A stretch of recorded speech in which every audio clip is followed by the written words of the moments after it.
Hi, welcome to the December 8th, 2020 Club Cubase Google Hangout. We'll get started here in just a couple minutes.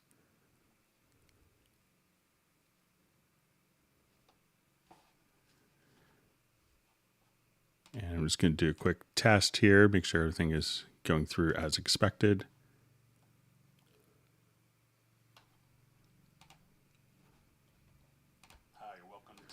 Okay, my name is Greg Undo. I'm the host for the Hangout today. We will be answering questions that were sent in advance. We had a lot of questions sent in advance for this Hangout and questions that are answered in the live chat field. I'm presenting from, I work for Yamaha Corporation of America, and I kind of focus on IT, or I kind of focus on Steinberg products. And I'm presenting from Alexandria, Virginia, in the United States, just outside Washington, D.C. area. So how the Hangout works, if you haven't been on one before, is we will you could ask questions in the chat field. We'll try to get through as many questions as possible. So we will have questions can be submitted in advance to clubcubase@steinberg.de. if you want to do that, or you could enter them in the chat field. There's no special like call-in number or anything like that. So you could just kind of ask them in the chat field, and we'll try to get through as many questions as possible. So if you're watching this on a replay, you may want to skip ahead till like 8 or 10 minutes. If you're watching this live, if you could let us know if who you are and where you're from, that would be, it's always great to see people from around the world and where people are watching from. So we could do that. So, like many people here during the COVID pandemic, I have my family at home. So I may get interrupted by my son. You may hear my wife who's working directly above me. I'll apologize. I may have to get a show on for my son. I'll try to make any interruptions kind of as quick as possible. So we'll try to minimize those. When asking questions, they will be in the chat field. My ability to answer those questions will be far behind the ability of people to ask questions. We'll try to answer each question succinctly and as completely as possible, and as concise a manner, so that we're not wasting people's time. But if we could try to realize that there may be at times a 30 to 45 minute delay by the time you ask a question to when I can get to it, and it's not that I'm blowing off questions, it's just we're just going to try to go through them chronologically. Some of the Hangouts we will have, my chat field will run out of space and will get reset, and I may lose some questions. So I will apologize in advance for that. If that happens and your question isn't answered and somehow was lost, it's kind of out of my control. But if your question does get lost, we will try to feel free to ask it later, or if you want to email it in sometimes, but if we could try to refrain from asking the same question over and over and over and over again. So, sometimes people, they don't get their question answered immediately, just kind of keep asking the same question repeatedly. And that causes the chat field to get clogged up because we have a lot of users.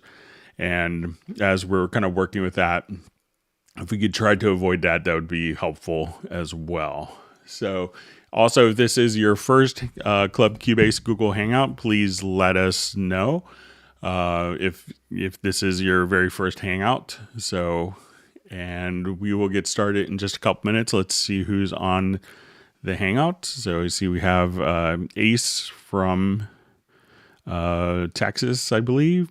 All right, so we have Massimo from Bologna, Italy, I would assume. All right, so we have Portugal.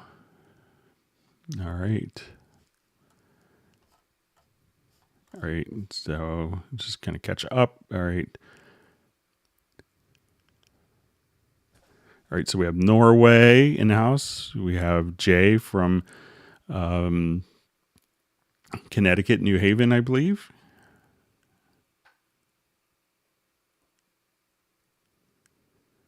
Sorry, there may have been some confusion with the start time of the Hangout. I may have put the wrong time when I had scheduled it, so apologize for that. So we may not have as many viewers today. I may have just put the wrong time, like the actual time it was, instead of putting it for 1 p.m. So I apologize for the confusion. All right, good to see Jan from who does the Cubase Index, where you could search for different topics that have been covered in Hangouts. All right, so we have Soren from Sweden. All right, so Jan is from Stockholm, I believe. All right, so we have Colombia, we have London. Good to see Matthew Elliston from London. All right, so we have Berlin Stold. All right, so we have France. All right, so we have Vermont. Okay, so we have Italy, we have Berkshire, UK, Germany, Berlin.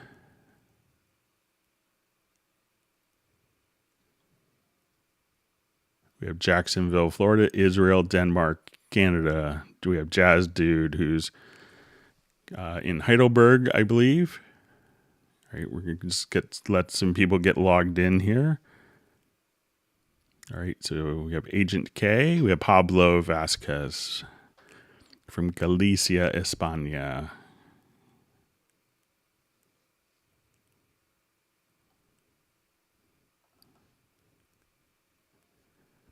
Okay. Oh.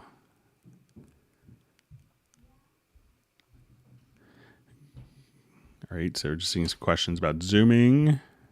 All right, so if you guys want to start asking all of your questions, feel free to.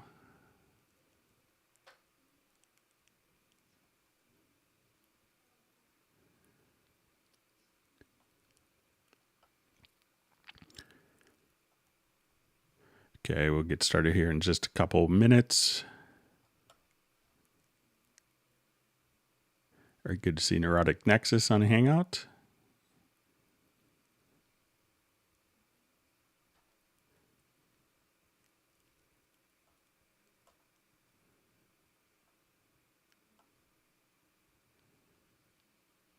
All right, so we have Scambot Terminator from Milwaukee, Wisconsin.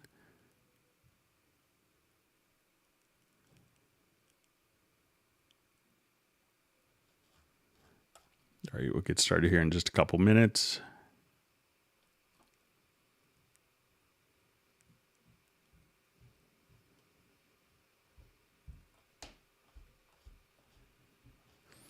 All right, so I see Houston, Texas. My brother lives there.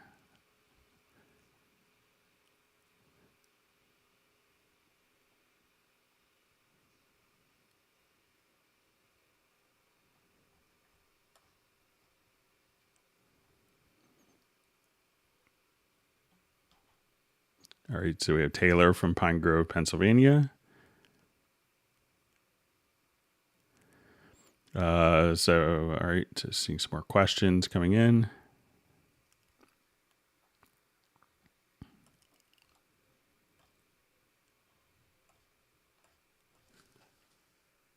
All right, so let's go ahead and get started so we're not so backlogged.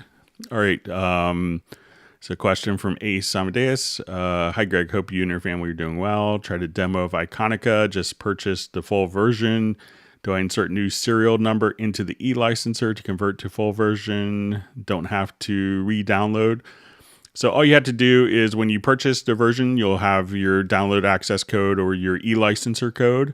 So just simply enter the e-licenser code and you will not have to reinstall the 100 gigs of content or whatever that the Iconica is coming with. So there's you do not have to re-download it. It's just updating the license and then you should be all set. Okay, question. Hi, Greg from Bologna, Italy. Thanks for these videos. Always useful. I bought Groove Agent 5, but I don't understand what the perform section is for. Could you give some examples?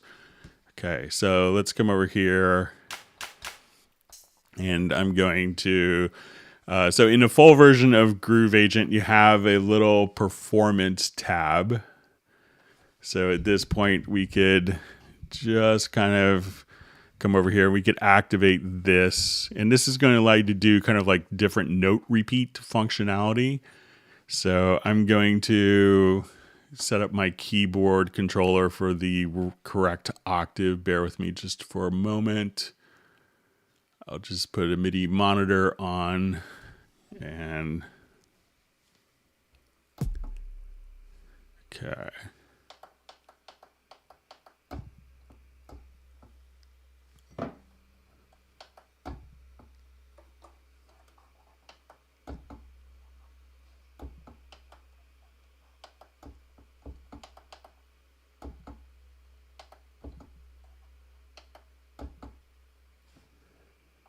Let's get my controller to cooperate here.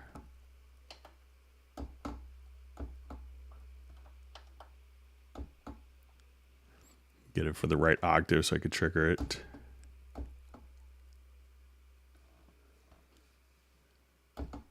Okay, so what we could do is if we have particular notes and we want to do like performance triggers. So let's say, like if I wanted to come here to hi-hats, we could set up our different pitches here to do different note repeat functions. So if I click on a note here,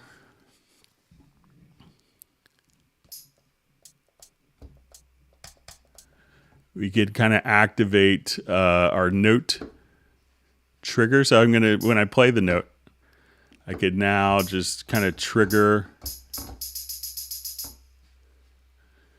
So I will just go ahead and kind of get this set up. So as soon as I play, let's say a hi-hat,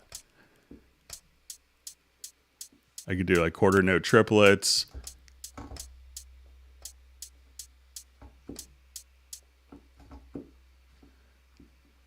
And I'm just going to check my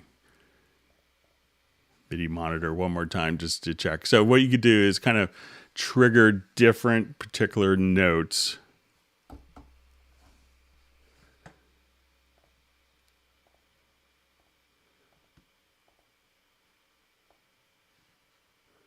And have those notes triggered and generate kind of different rhythmic patterns.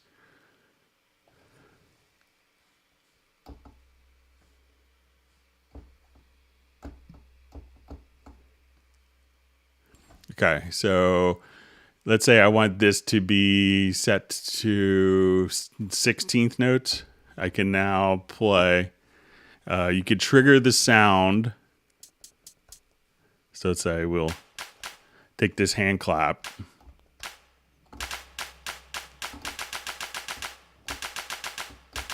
So I'm just going to hold down this particular note and we could have it kind of trigger the different. Let's see if my MIDI controller is deciding to not cooperate so well. But what you're able to do is to set up kind of different rhythmic patterns here. And you could say, I'm going to play this particular note, and as we trigger,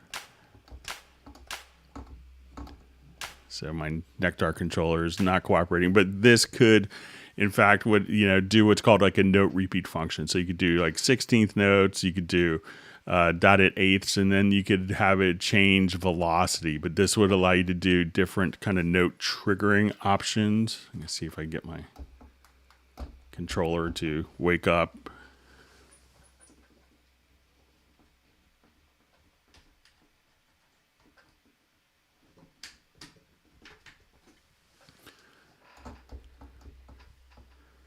Try one more thing here.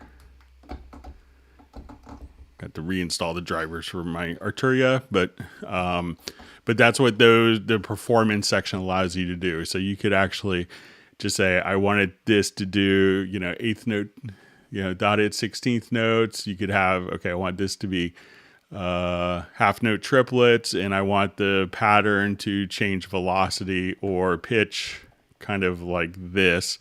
So as soon as you hit one of these notes, like starting at C5, C sharp 5, you will be able to just simply have these notes repeat by these different rhythmic intervals, just like that. So, okay, so let's go ahead and move on. Sorry, my MIDI controller is not cooperating so well.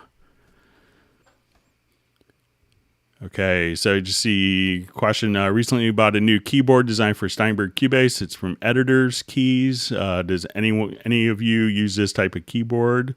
So this may be for other people that are in the Hangout. So I don't use the Editors Keys keyboards, but I know a lot of people that do. I just kind of could do the keyboard shortcuts kind of from muscle memory. So,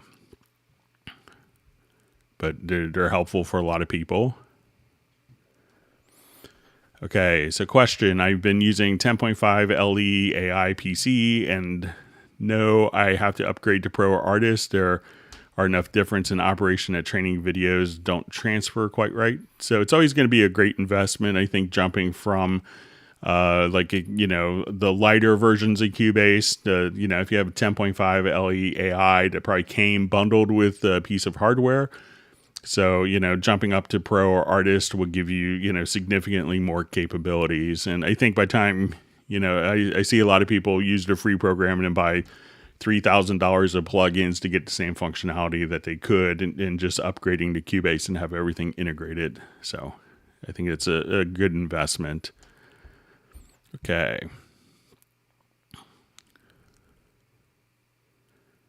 Okay, just see a comment that the Arturia V Collection 8 is out today. So, and someone was excited about that. Yeah, so they make great plugins. All right.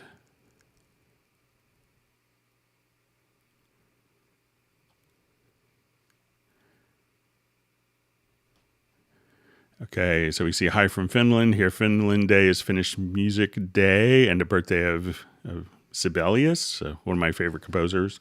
I'm a huge fan of the Second Symphony, so it's one of my favorite pieces. Got to play that a couple times when I was doing orchestral stuff.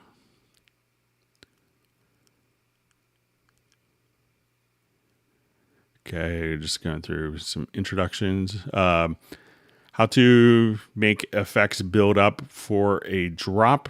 So a lot of times, people will do, I don't probably have a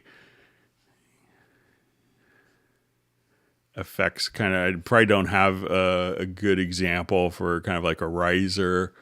But, if you wanted to do, and that's where you could do kind of like a note repeat function that could kind of, do the snare roll that starts off as like, 8th notes to 16th notes and kind of build up like that. That's a great example. I'm going to see if I could just disconnect my MIDI keyboard one more time, see if we get the note repeat things. This is a good area to try. I'm just going to try to disconnect and reconnect it, see if it wakes up. It's been kind of functioning.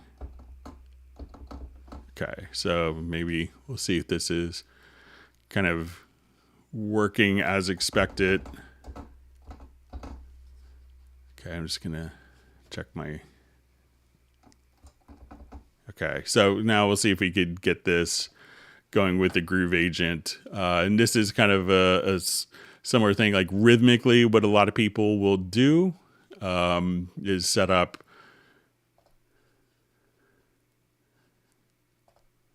So let's say if I'm here, I wanted this to be, say, 8th notes, and we'll make this 16th note. So if I play the particular sound,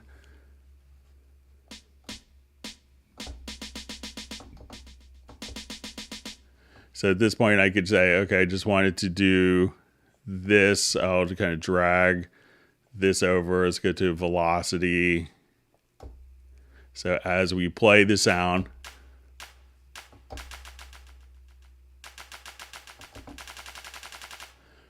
so if I wanted to do just like a straight, so if I hit the note once here, we can say, okay, I want this to be 16th note triplets. I wanted this to be, 8th note triplets now instead. So we can say, let's take this and make this note 16th notes. And I will just kind of make, so let's come directly to here. So now when I play this and I hold down E5,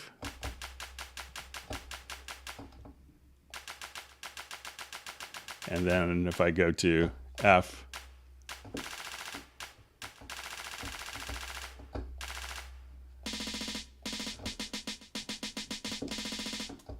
so at this point you could say, okay, I want this to be 16th note triplets.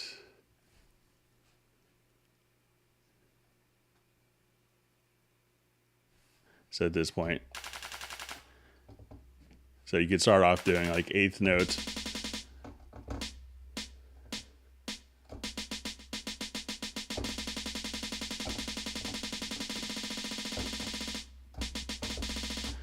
So those are some of the things that you could use a note repeat for doing like even risers for an effects build up as well. So sorry I don't have a good example for kind of like a riser, but I'll try to see if I can have one for Friday's Hangout. Okay.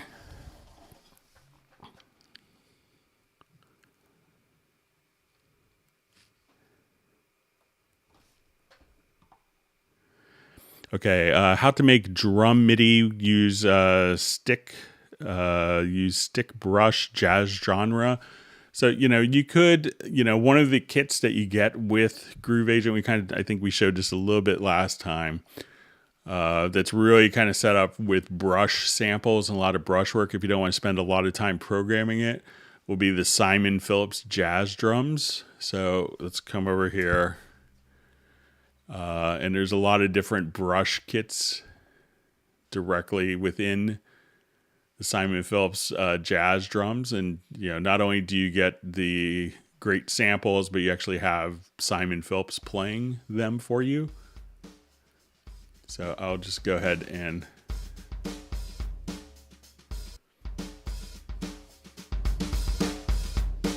so let's go to, let's say, edit the pattern here.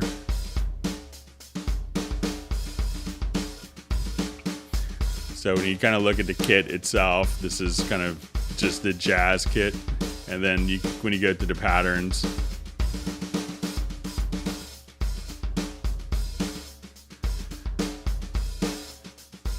and you could have different levels of dynamics,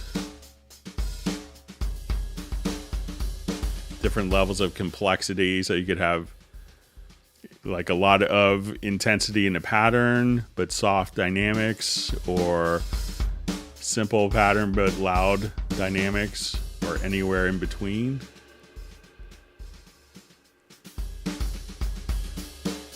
And we'll go through a couple of other brush kits here so you get an idea. And patterns.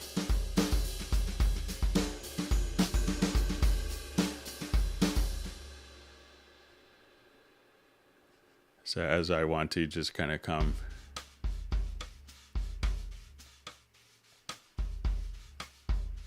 so when you kind of go through the Simon Phillips kits, these have a great amount of brush work on the different snares. So if you wanted to just have like, your kick, and you come over here and you have like lots of great brush samples. So if I was looking to do anything that was brush oriented for drums, this library is kind of worth the price of admission just to kind of do that. So let's go ahead and load up just, let's say maybe like a full swing brush. So as we, stuff like that could be like really hard to actually program in MIDI effectively.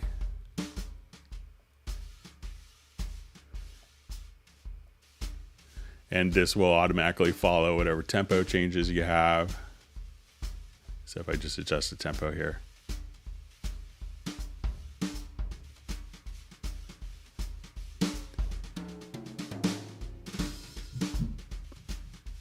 And if you want to add even more swing to it.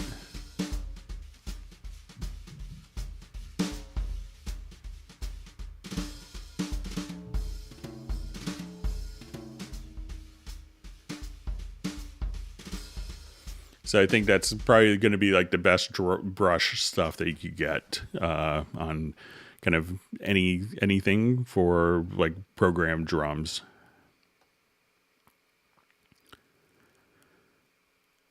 Okay, so I just see from Matthew Elston, after updating to Cubase 11, my ability to zoom with the scroll wheel is no longer working. So let's go ahead and...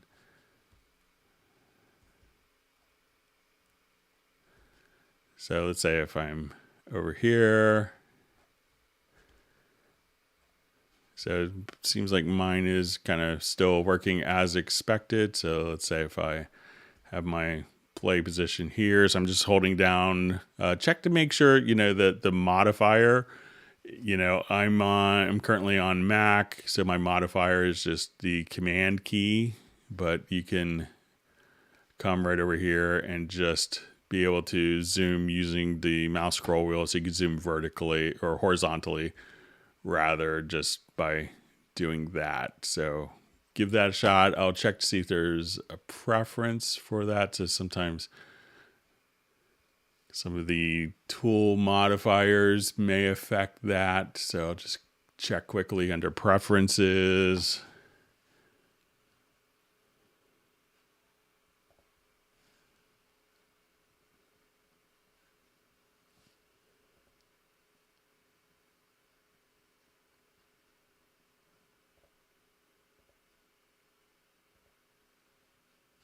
So let's see if it's under maybe select tool.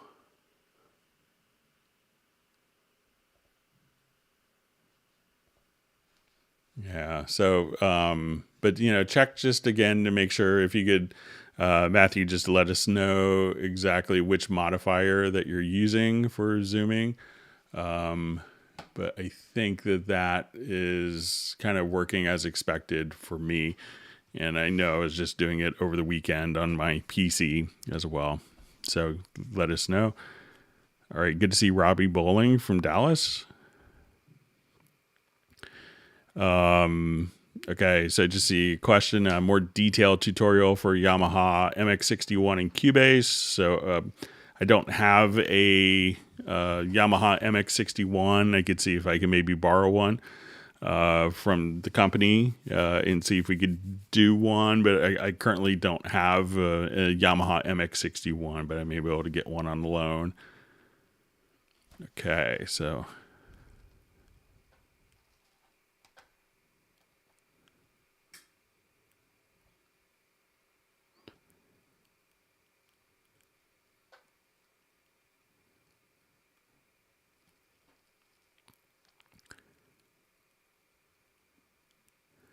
okay, let's just keep going on. Just going through some introductions.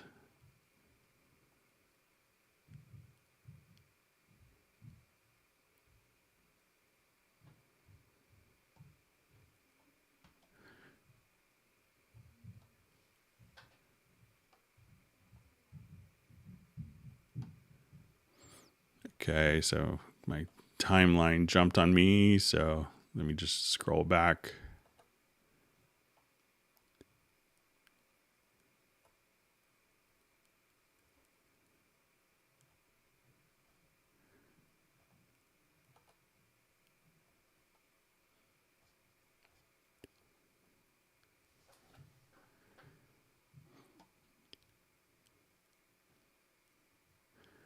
Okay. So question is, Spectral Layers compatible with Cubase 10.5? Yes. So definitely is compatible with Cubase 10.5. So you could use it as an ARA. In Cubase 11, there were some extra enhancements, but you could definitely run Spectral Layers in Cubase 10.5 through an ARA 2 extension.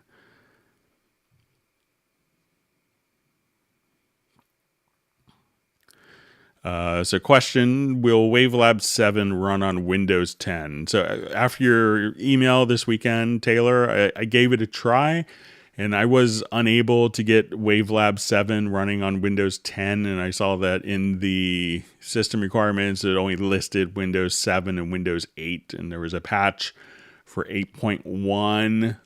I have kind of an email in to see if there's any workaround to maybe make that work, but I was unable to It installed kind of as expected, but I wasn't able to actually launch it.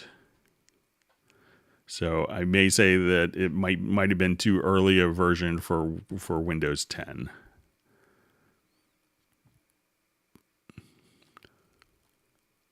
Just see a comment, what an international meeting. Yeah, it's always great seeing people from all over the world.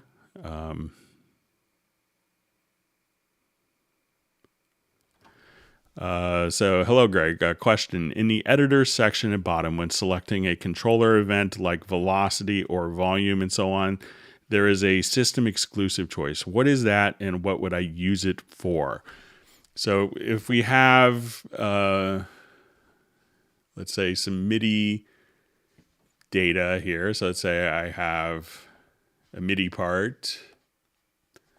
And you can see kind of in your different areas here that you could have system exclusive. So in the controller. So what a system exclusive message is, it is a kind of proprietary MIDI message for a particular instrument. So it can be used in a number of different ways. Sometimes, like I have right above my head, a Roland JD800 synthesizer. Actually, I got it from my friend who plays, from my friend Clay Ostwald, to use it with Gloria Stefan records and stuff. Amazing instrument, but all the sliders that you move on that, they don't transmit MIDI controllers. They're all MIDI system exclusive. So it was a way to kind of, deeply integrate and control particular instruments. Now, people would often, in the old days of MIDI, use what was called like a sysx bulk dump. And if you went and changed all the parameters in your instrument for every song, you could basically take a snapshot of that particular instrument and be able to edit this and record this system exclusive data and then have it play back and restore the instrument. So people would use that to store all of their patches, all of their internal patches through system exclusive.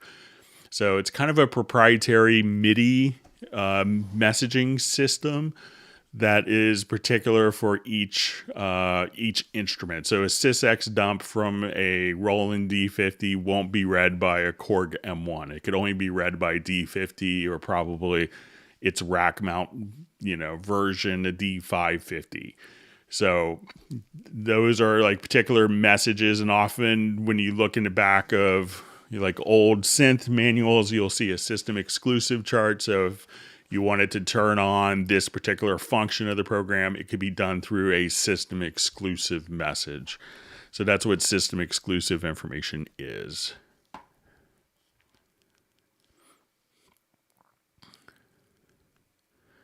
Okay. Okay, so we have a question: how can it adjust music to video clips and vice versa, linear time, etc.? All right. So let's go ahead and we'll just do a video file here really quick. We'll do new project.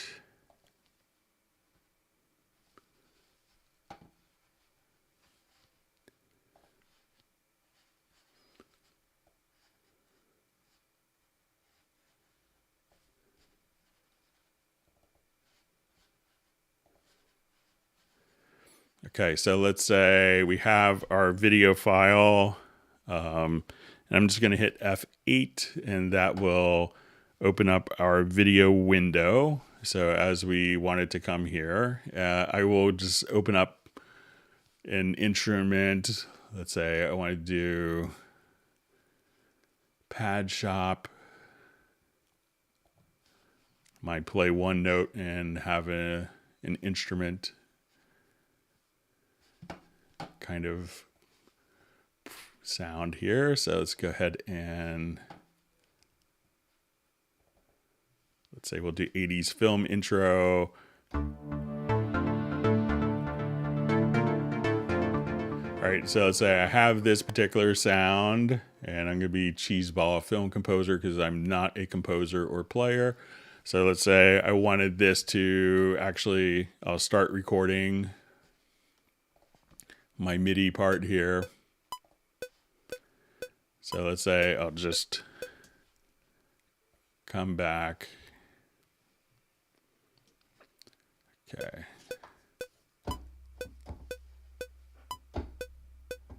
And my MIDI controller is going to lose communication, so I'll just open up my... Sorry about that. Okay, now it's... Okay, so let's say we're going to play the video, we're going to score.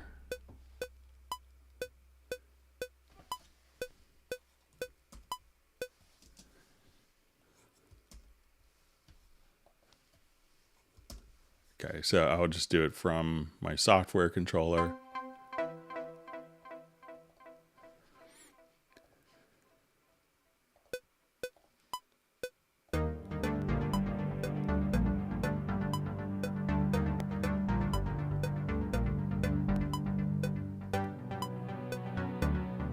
And I'm just going to let me take it off my loop quickly.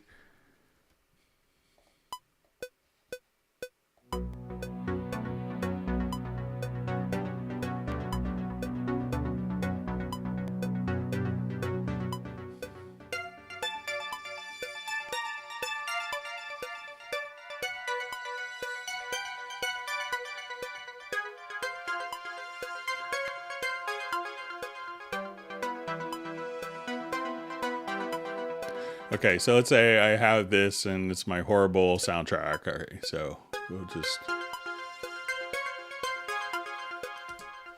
And if I wanted a note to actually kind of start, so when we talk about kind of, you know, linear time versus actual time. So let's say if I wanted to just put a cymbal sound or kind of like a sound effects, I'm just going to quickly add an instrument track, and I have that going on, and I wanted to just do just a quick cymbal sound. So I'll just do one from Iconica, since we had that mentioned earlier.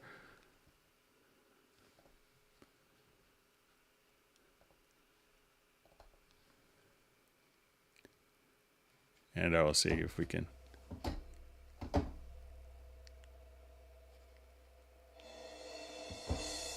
Okay, so let's say I want this particular sound here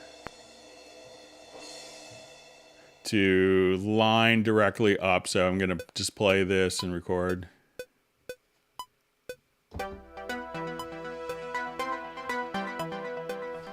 Okay, so let me just...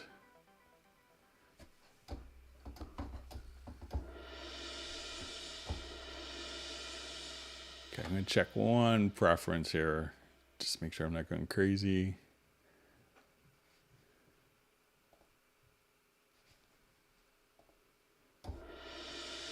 Okay, so let's say I want to... So we want to have certain elements that are tied to the visual cue. So let's say...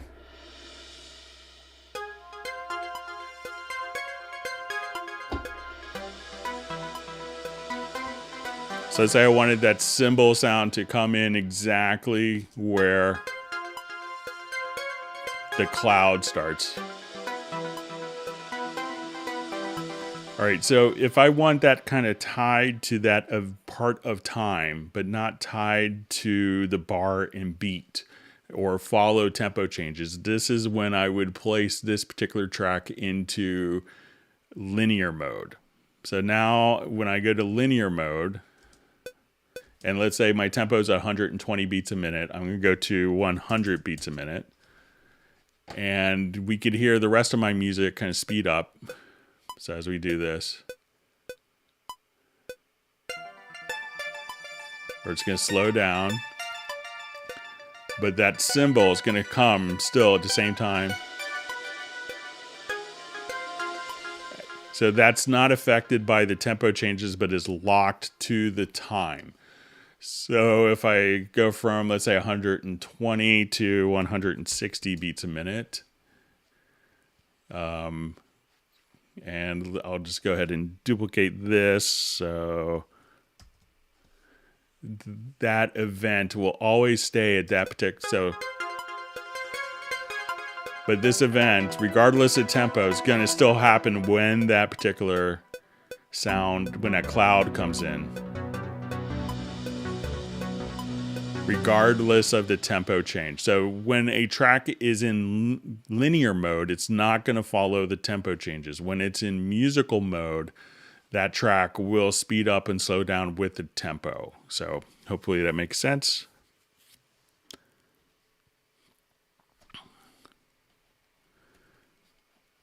Okay, so question, how to set a preference for EQ to default to 48 dB slopes. I don't think there's a so let's take a look at it. So if we go to our EQ, so as soon as we come, so let's say if I wanted to,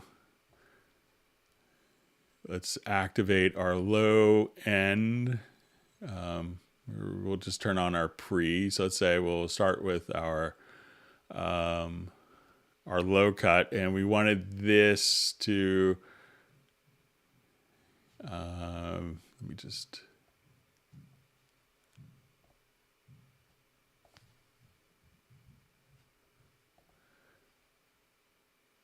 So let's say we want this to be a low shelf too. Okay, and.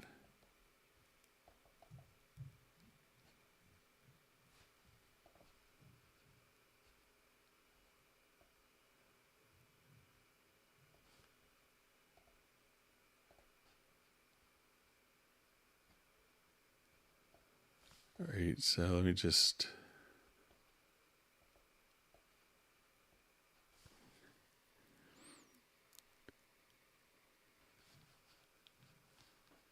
Okay, so I'm not sure if it's in the pre-section that someone wants to do, so let me just reset all of this.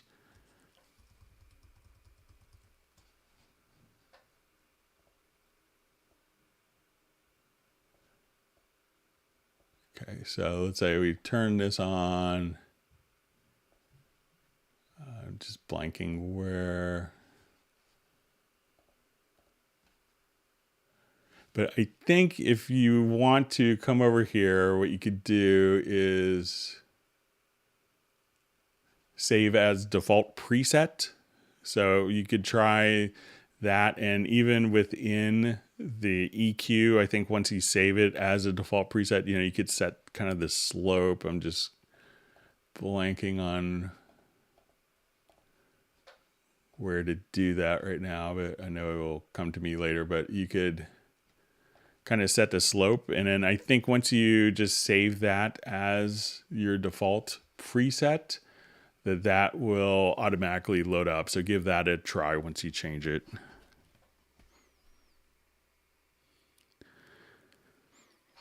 All right, so question from India. Any differences in Mac and Windows version? So they're identical between the two programs. I mean, some super minor things like, the preferences menu on Mac is under the Cubase menu.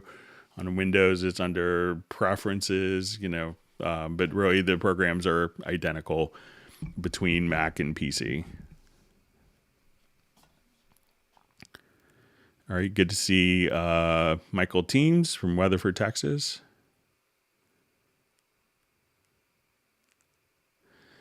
All right, so question from Rick Ballantyne. Good to see you on a Hangout, Rick. Hey, Greg from Charlotte, just jumping back in. I'll re-ask my question. Can I change the name of the lanes, lane 1, lane 2, to whatever? So let's go ahead and take a look at that. I'm not sure if we can.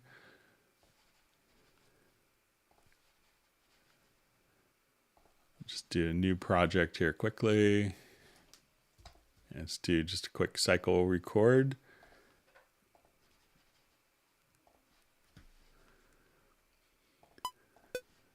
Okay, so I'll just loop this a couple times.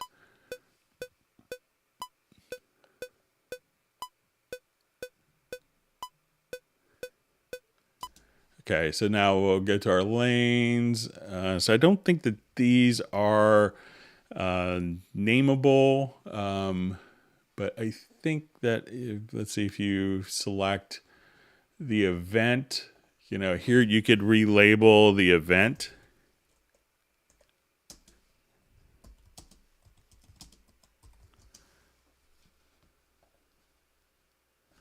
So if you wanted to relabel the event, so with this, it's actually kind of taking the same audio file name, because it's going to carry the name over. And especially if you start working, where, if you're doing like cycle recording, where it's all kind of one continuous audio file that's then split to lanes, but in the description, while the names can't be renamed, you could actually just kind of select the event, and in the description you could type in your own names, but not for like the actual name here, because it's kind of deriving the name from the file that's being recorded.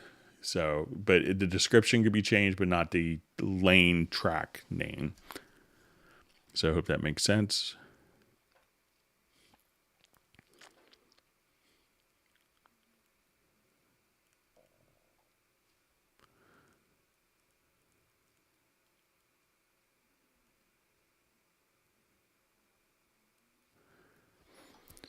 Okay, Greg, I wish there were an info for VSTi off and load a project and start playing and get no drums because it is not loaded in fully. I have to wait and then try playing. I wish.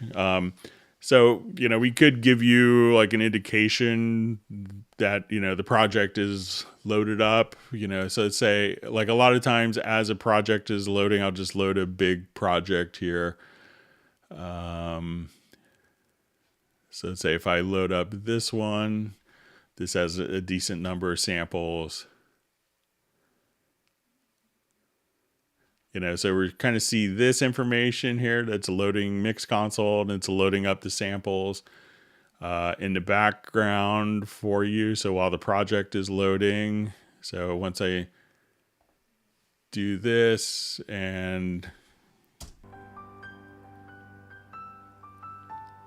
at that point, it's kind of playing. It could be more irritating to always see that your sampler or your drum module isn't loading up correctly. So it could be more of a visual irritant. But I understand where, maybe you'd like to see, where that could be nice as a preference to be able to toggle that behavior. So.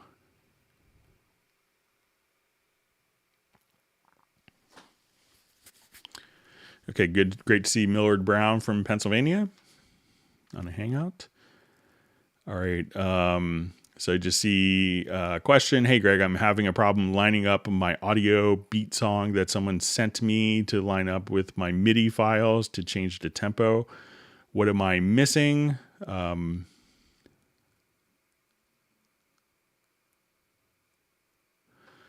Okay, so all right, so I'm just going to make sure I have this correct. So I'm having a problem lining up my audio beat song that someone sent me to line up with my MIDI files to change the tempo. So it could be that,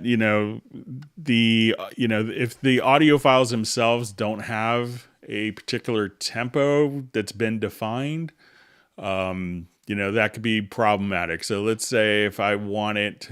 So it could be that, if someone did a project and they didn't have and the tempo of the audio file, and I think this is how I'm reading it isn't aligned with the tempo in the project. So, generally the MIDI is going to automatically follow the tempo of the project, but the audio could be completely independent of that. So I will just open up a project here with just like a quick 2-track jazz thing.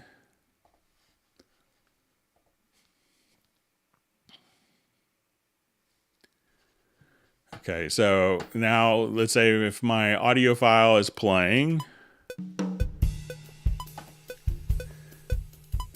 and let's say if I wanted to drag in like a MIDI loop of, let's say, drums.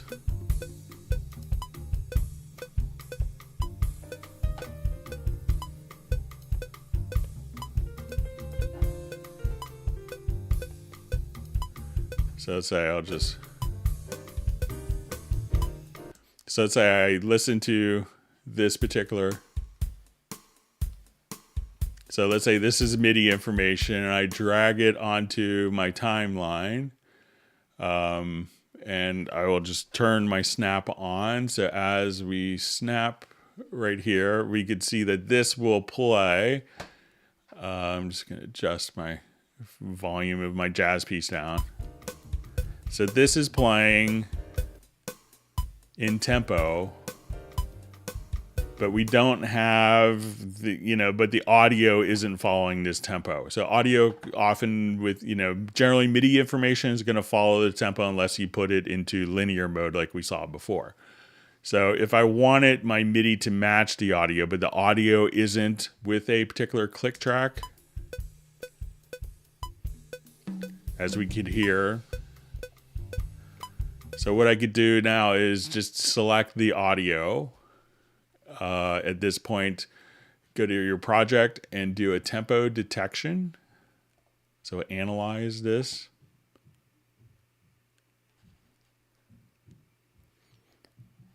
And I'm going to just listen to it because there may be some pickup notes. So we'll say kind of right here is, I'm going to, for some reason I have 3 bars of count in.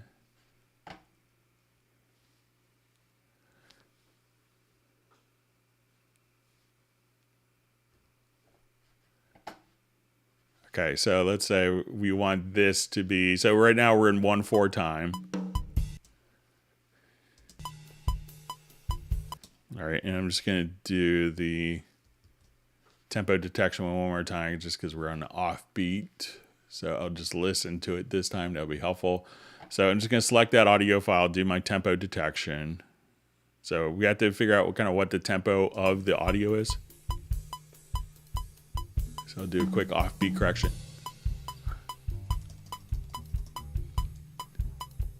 Okay, so I'm going to close that, and now we're going to just define where our downbeat is, which looks like right here at the kick comes in. So now that I have the tempo for the audio figured out at this point, I could just kind of drop this, this MIDI information and have this kind of just start directly on the beat. So as I play back just this MIDI drum pattern at this point, let's see if I actually,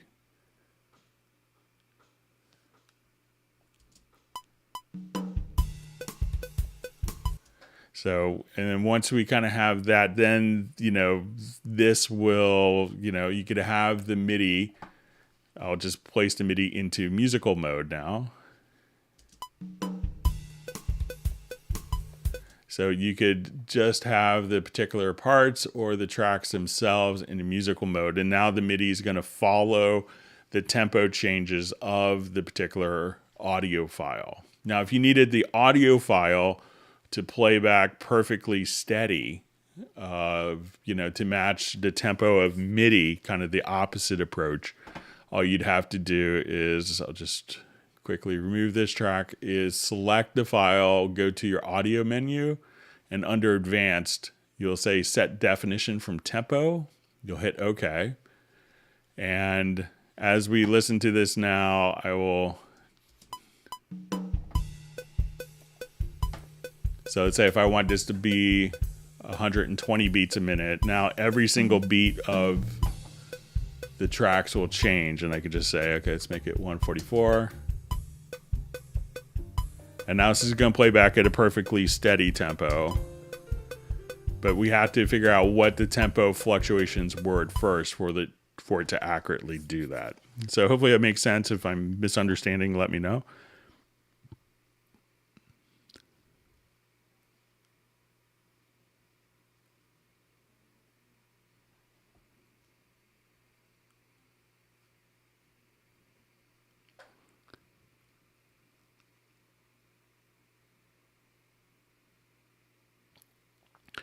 Okay, so a question from Sir N68. Have I understood RoomWorks correctly if I say it adds stereo width and running Imager as an insert before RoomWorks to reduce stereo width is not to be preferred? So, we could think of think of RoomWorks as a reverb plugin. So, if I wanted to take, let's say, just a quick, so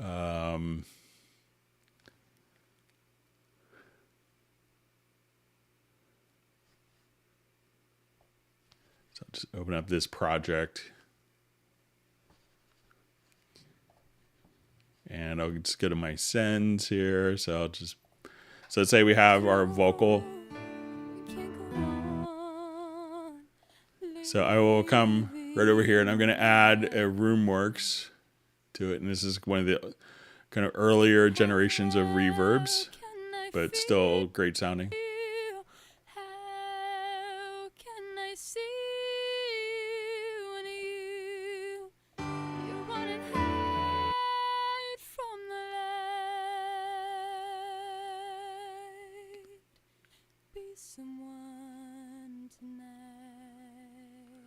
All right, so I'm just gonna quickly add it. So I should be hearing that. So I'll just add another effects channel track.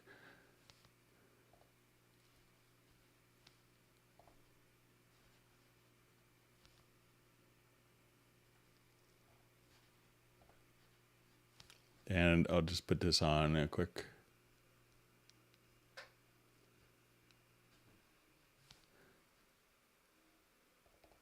Like a tiled room sound. You think that I change my mind? I can't forget when we first met. What a soul.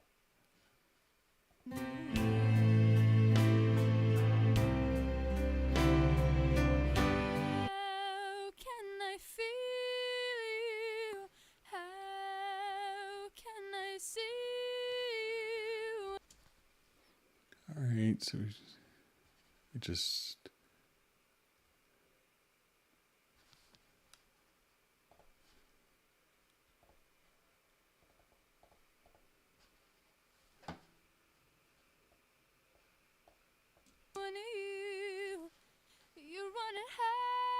I'll just do another project here real quick. I'll just start off with some drums. Sorry about that. So, RoomWorks isn't necessarily designed to make things wider, but if we wanted to, we'll just,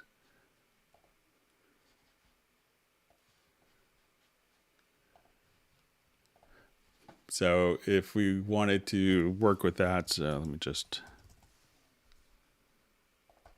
play just kind of a simple pattern here.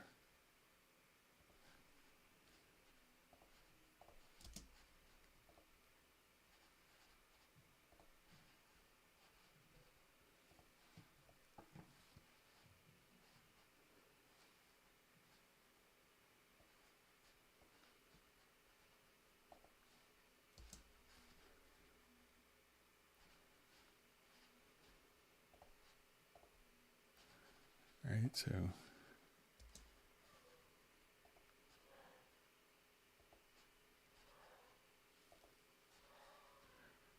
just gonna check. We should be hearing stuff. Let me just turn my metronome on, see if that's.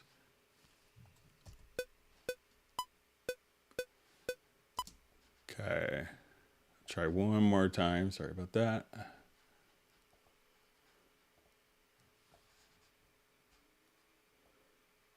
What dimension am I in? What dimension am I in? Okay, so now we'll add an effects channel track of the RoomWorks.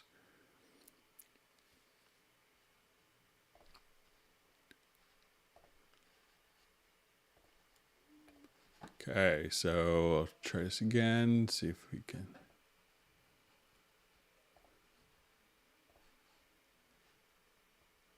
Dimension am I in?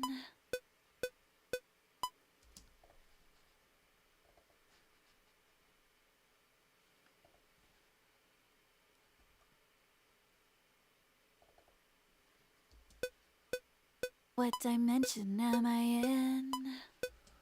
All right, so I should be hearing the effect, I would think. Let me just try,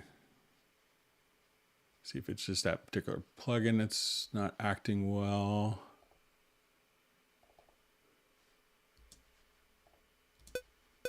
Am I in? All right, so but basically, I'm not sure why we're not hearing it. I'm just probably having a brain cramp, but it's, putting the imager, if you wanted the Roomworks to sound, it's not intended to make it sound wider. Sometimes adding stereo reverb could do that, but you could probably also kind of adjust, the amount of width within this, so if you wanted to, even go to your effects channel track and, you could adjust the width of the particular, through panning. So you could adjust that as well, but, kind of, so, Roomworks is going to be just a actual reverb plugin. So it's not necessarily, correlates to working with the imager to reduce the stereo imaging. So.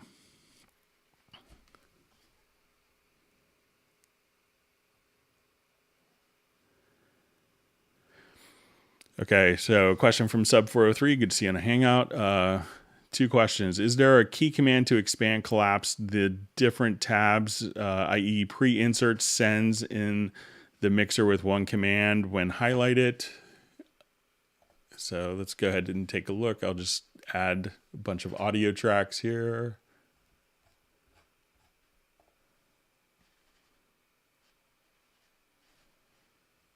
Okay, so we'll get to our mix console.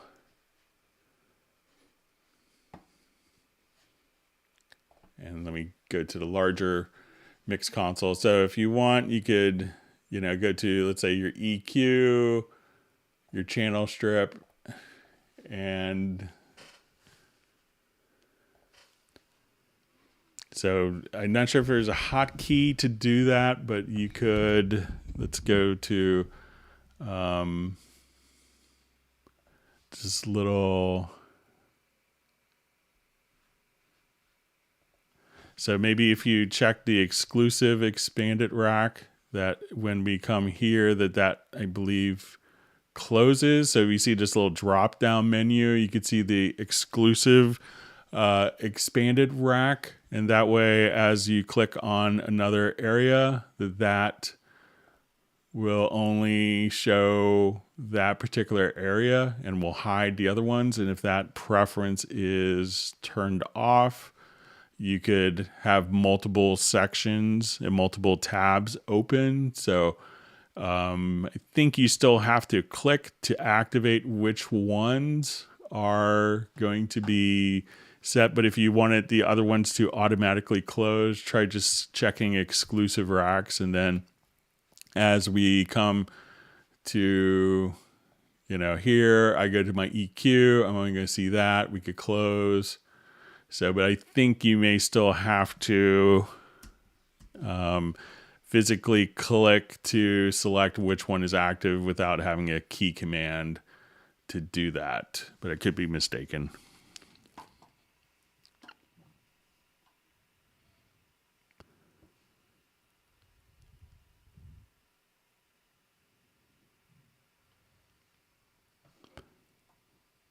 Okay. Go through some more questions. Thanks for all the great questions.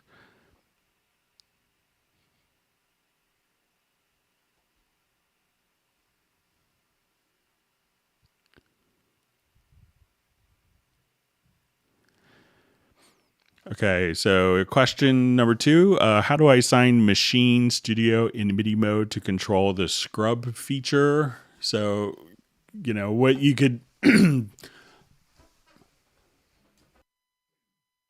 excuse me.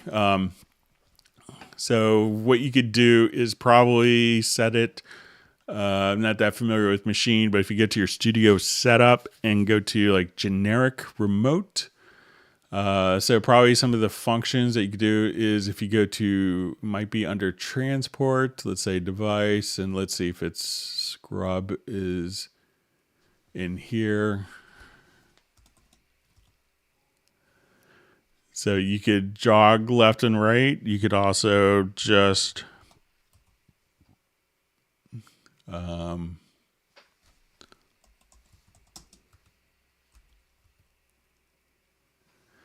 and you could choose to shuttle forward. So it may not be one particular function that does that from your controller, but you could have multiple knobs that can kind of play back and forward. But I'm not sure what MIDI information that actually transmits, but you could use to switch between just going into the generic remote. And what you would do is, click on generic remote from the top, and then you could see the particular function that you have here. So this is the incoming MIDI message, and that could be hitting the knob on your machine controller and having that controller actually execute a particular command. So it could be sometimes controllers will be like, okay, as moving it faster will change a MIDI message. It will transmit different MIDI messages as you scroll to the left or right with a knob or with particular buttons. So, but each speed would probably need to have its own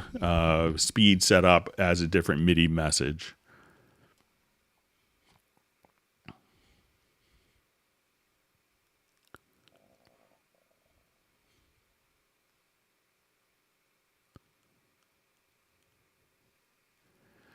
Okay, so a question from Ryan Wood, composer. Hi, Greg. Do you know how to remove consecutive numbers from track names using the logical editor?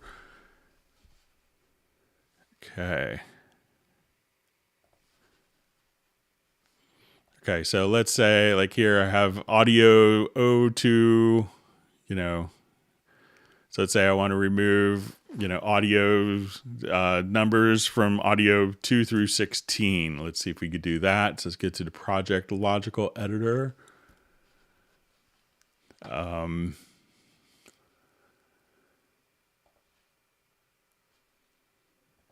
So let's say we want to, let's say our media event or container type maybe is equal to track.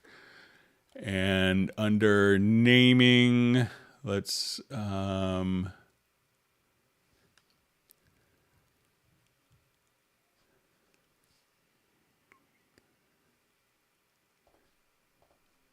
see if we do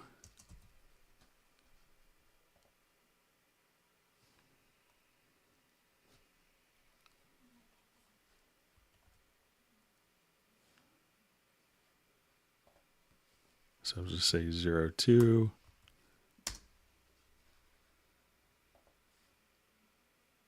And we'll say through 16. Let's see what happens.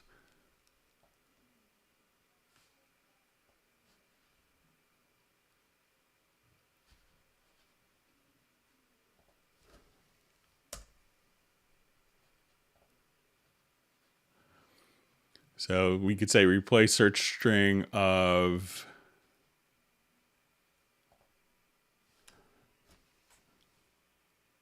let's say 03.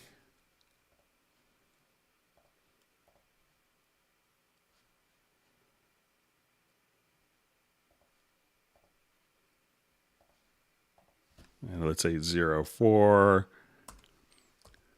So if you have a number, and we're going to say parameter 0, and let's do one more. So I'll just say name, replace search string, and we'll say if it has 05.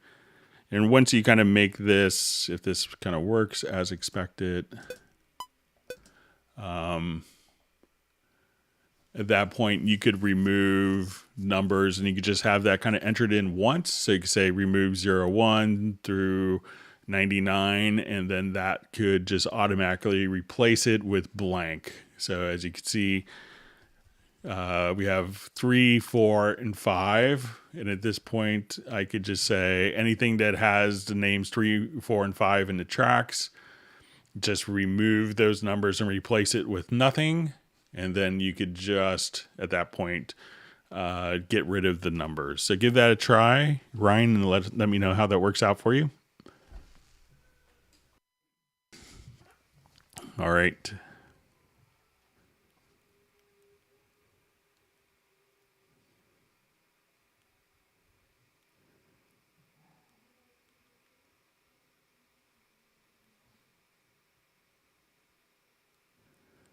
Okay.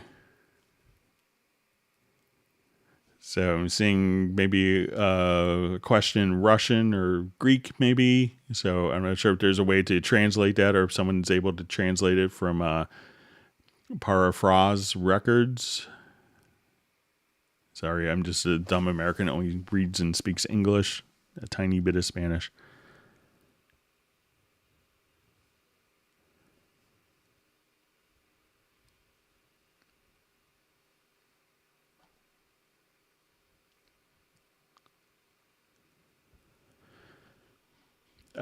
So you see, question: what is the best way to tighten up sloppy guitars in Cubase? It can really depend kind of how it's sloppy. So some people will do, just quantizing. Some people will make sure that, will kind of slice parts, if, make sure that the parts themselves start on time. So let's say if I wanted to take, an acoustic guitar part here that was maybe, I'll go ahead and just solo this. I'll pan it.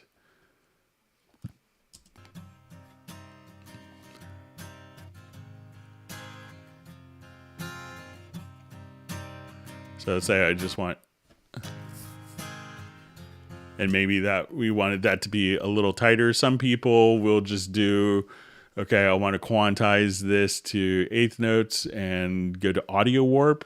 And if we kind of zoom in on this, I could just say, okay, let's quantize that to eighth notes, and that could tighten it up to the grid. So if we listen to it now.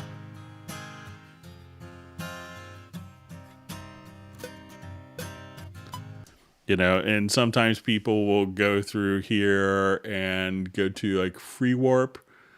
So if you go to the audio warp tab and just enable free warp, you could say, okay, like this part here, you could just kind of put different warp markers and say, I want that to be exactly on. I want this to be exactly on the grid here. I need that here. I need this point and that point. I need these to be, and kind of manually go through that. So, but it can really depend on what type of rhythmic correction that you're doing.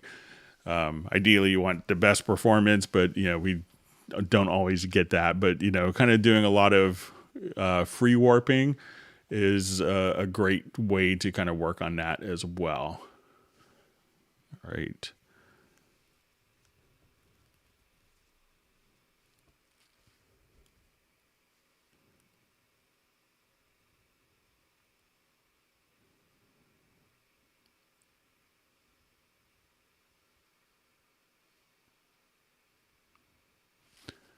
Okay, I see my Cubase is kind of didn't like my edit that I did here apparently. Let me see if it. All right, so I just see a question. Hi, Greg. Much respect. Question from Vermont. How does the continued upward DAW plugin technology square with how commerce in the recording digital music industry is being experienced? So if it's kind of, so it could be, I think if it's, probably the level of technology that we're going to get for plugins. Let me see if I could restart my Cubase here quickly. Bear with me just for a second.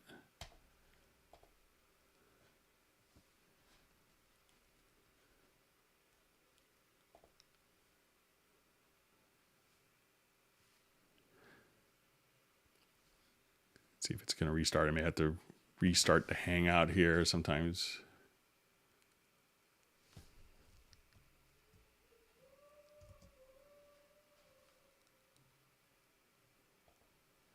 Okay, I'm going to reboot my computer really quick. So if everyone could hang on just for a couple minutes, I'm going to just reboot. It'll probably come back, but it may be faster reboot. So just bear with me just for a second.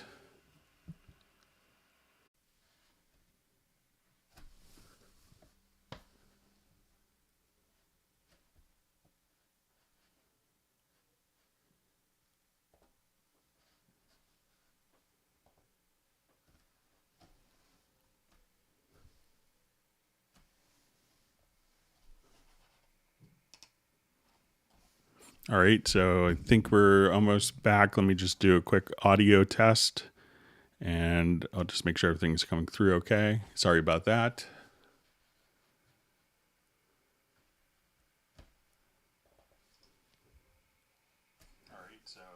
Okay, so again, getting back to the question of, how does the continued upward DAW plugin technology square with how commerce in the recording digital music industry is being experienced?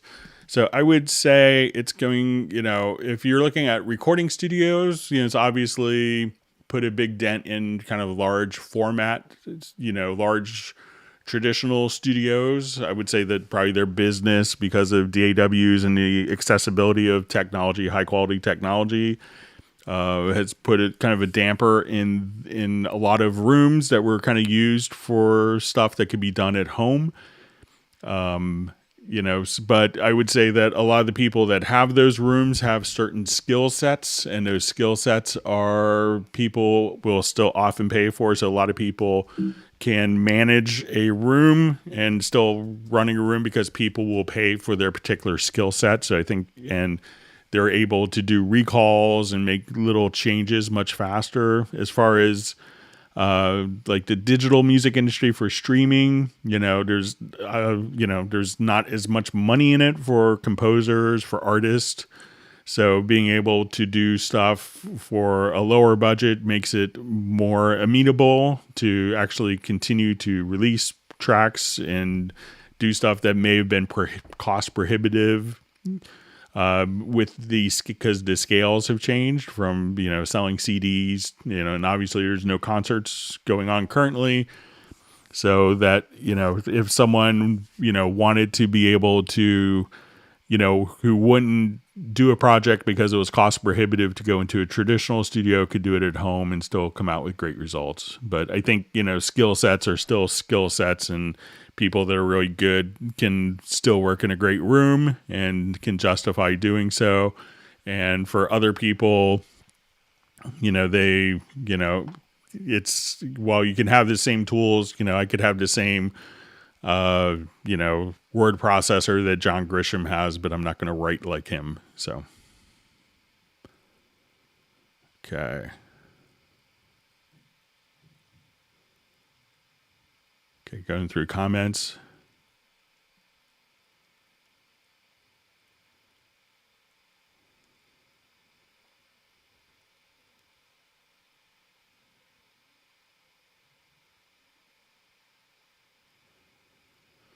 Okay, so I just see from Latoria Clinton.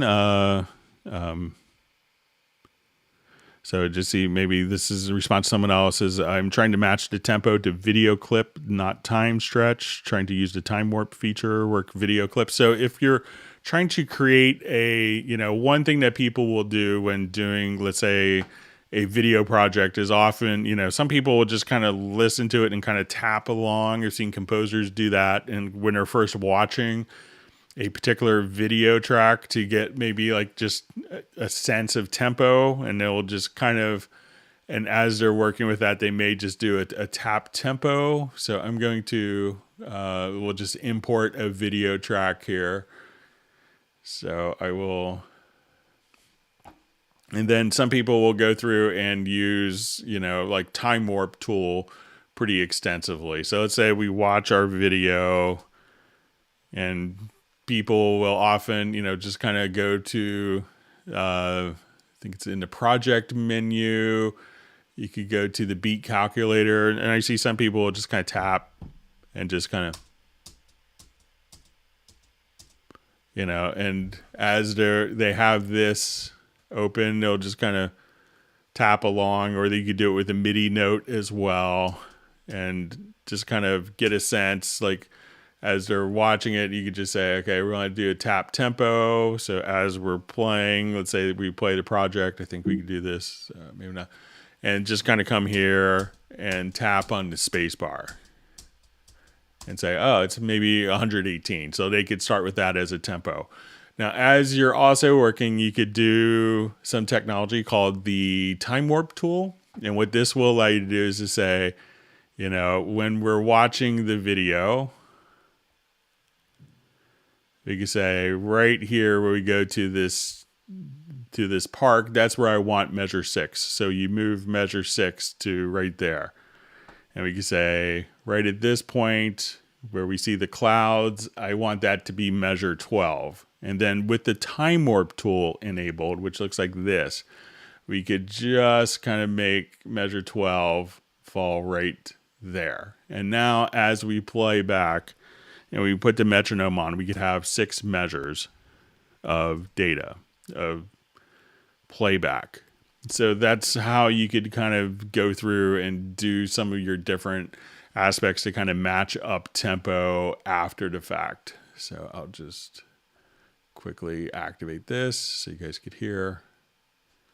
So, and as we're just kind of playing back, you could have even number, a set number of bars, and Cubase, as we make those changes, will just write in the tempo changes. So if I added a tempo track, we can see that there would be tempo changes just to kind of match between those different areas so that the tempos you can have an even number of measures as opposed to having like a 15, 16 or 7, 8 bar. So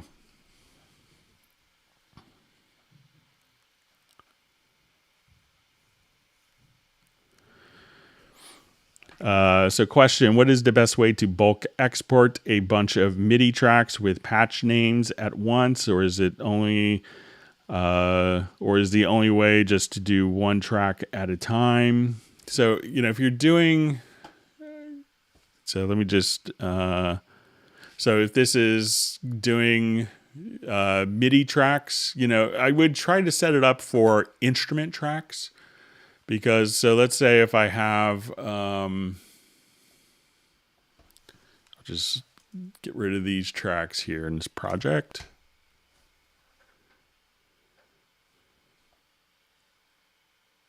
Okay, so I'm just remove these selected tracks. And let me just add some VST. I'll just go ahead and let's go to my VST rack. So let's say if I have a pad shop sound, so I will come directly here. So I'm going to create a MIDI track based on that, and I'll just draw in some nonsensical score here.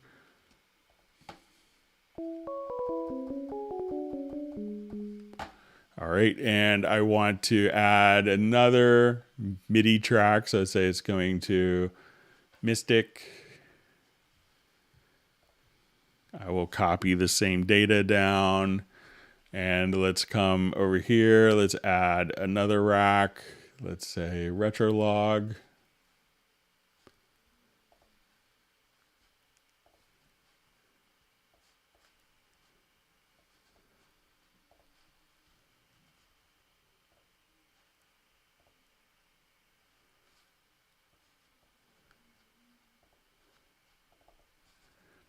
All right, so I'll copy that data. All right, so we have all these different parts. So I have my, all right, so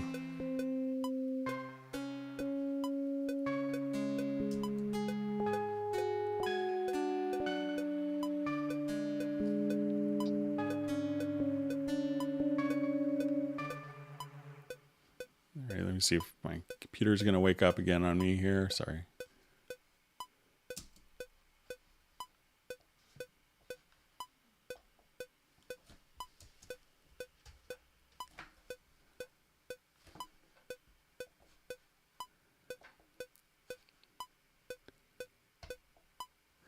All right, I'm going to try to force quit here. It probably would come back, but let me just try force quitting one more time. See if I get it back. Sorry about this.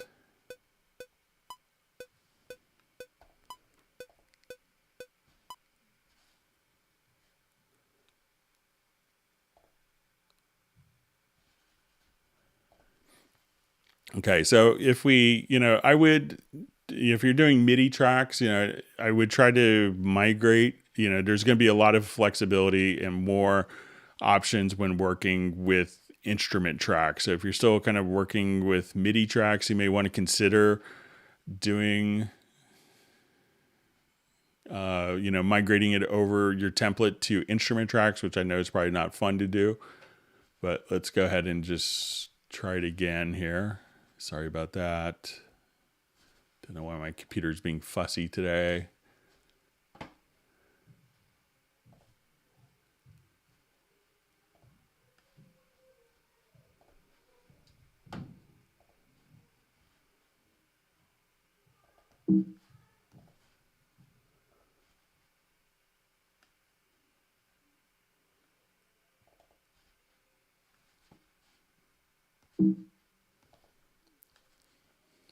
Okay, so I will just take my 2 MIDI tracks here and I'll just add a bit of random stuff.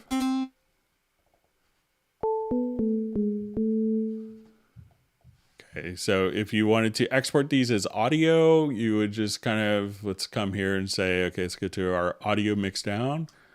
And then I could, just click on multiple. And at this point, let's do this. I'm going to select all of my VST instrument channels, and these are set to MIDI tracks. I will, after the export, let's create audio tracks of these. So let's go ahead and add that to the queue. We'll start our queue export. And let me set my range for these.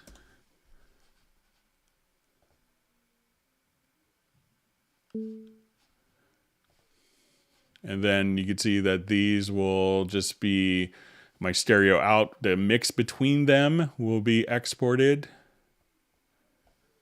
So as I play this will be both tracks kind of mixed, and then this will be my Mystic, and this will be Pad Shop that will just be rendered. So I just select single and then just go to multiple, and then I'll just go to my audio connections here quickly, reset it so you guys could hear. Sorry about that. So now you could kind of hear everything, and then these tracks will just kind of be independently rendered for each of the different parts. So give that a try, Rick. Go to single, instead of single, just go to multiple, and then you could select all your VST instrument channels, and it'll just be rendered like so.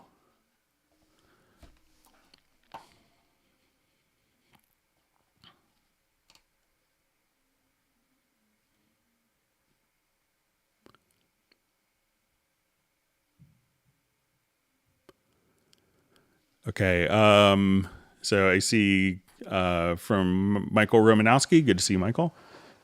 A question: how can I export loudness track information in text?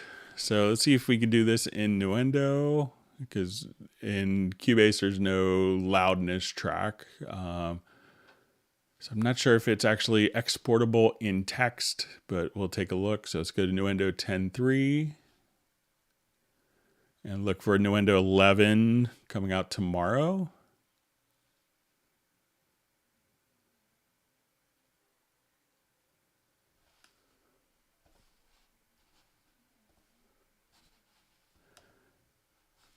So I will just come over here. Let's go to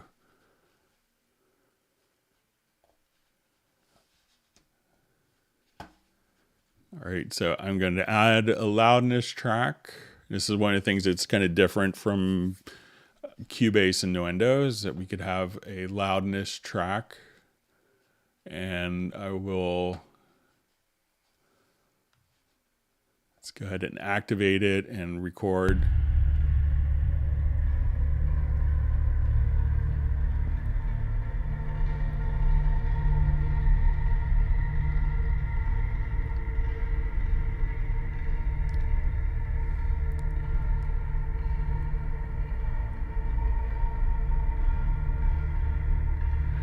Okay, so now I'll come over here. Let's click on the... Okay, let me just continue to record here. Sorry, I'll just play some more.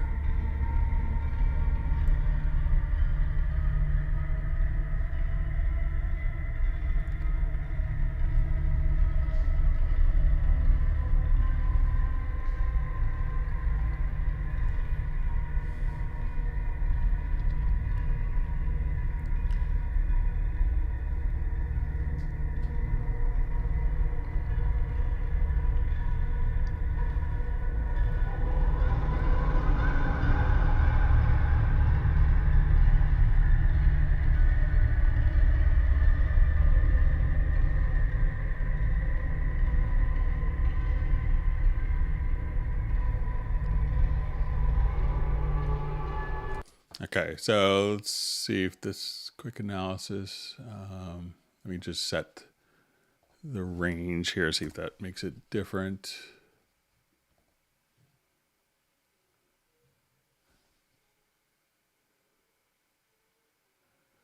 So if we wanted to select like our mix down file, we do that. I don't think that there's a way to actually see the report, but let me just go to, if you have your mix down file, or let's say if I have this, let's see if we go to your audio statistics, you can see kind of not the dynamic changes, but what your loudness options are here.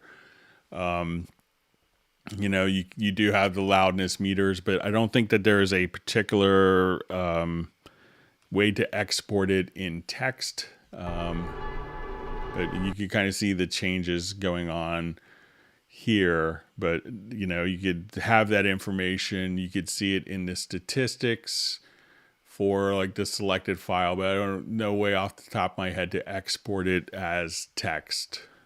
But I could do some more research on that, Michael.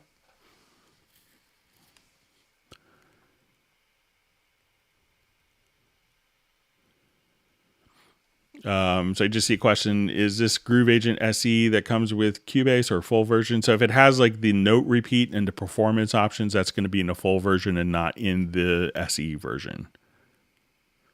Okay. All right, good to see Walter from St. Louis on the Hangout.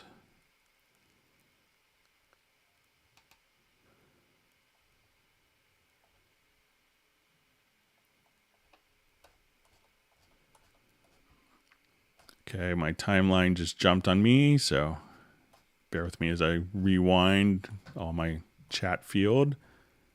So I may have lost a couple questions. All right, so just...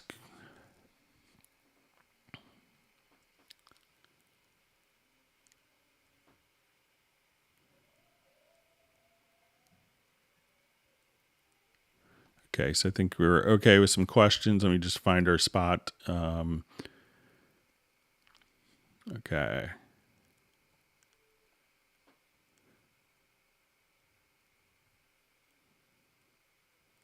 Okay. See, Michael Teams wants people to whack the like button, so.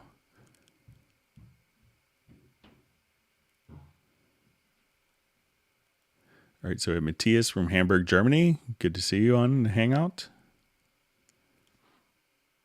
All right, and we have Marcel in Wisconsin.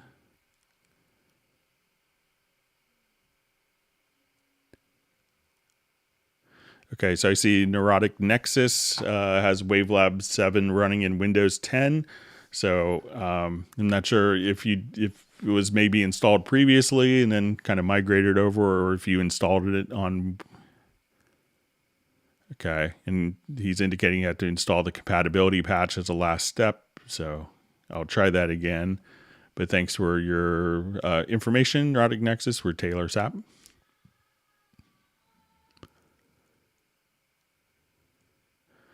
Okay, so we have a question from Doreen John. How can I download and install my Cubase on my computer? So once you have your Cubase going, you could get it from once you purchase it, you can download it directly from the Steinberg download assistant. So when you come right over here, you can go to your download assistant and You can now, with the newer versions, if you have a digital access code, a DAC code, you could enter your DAC code directly there, and it will, as you see, it's updating for me as we do this, but it will now. So this is a program that you could just get if you get to the Steinberg download access, and let me just, no one look at my password. Kidding. All right, and now it's going to automatically install update, and once you do this, you could see kind of the download. So you could just go to your Cubase, and which Cubase version you could download that, and then authorize your license, and you'll be good to go.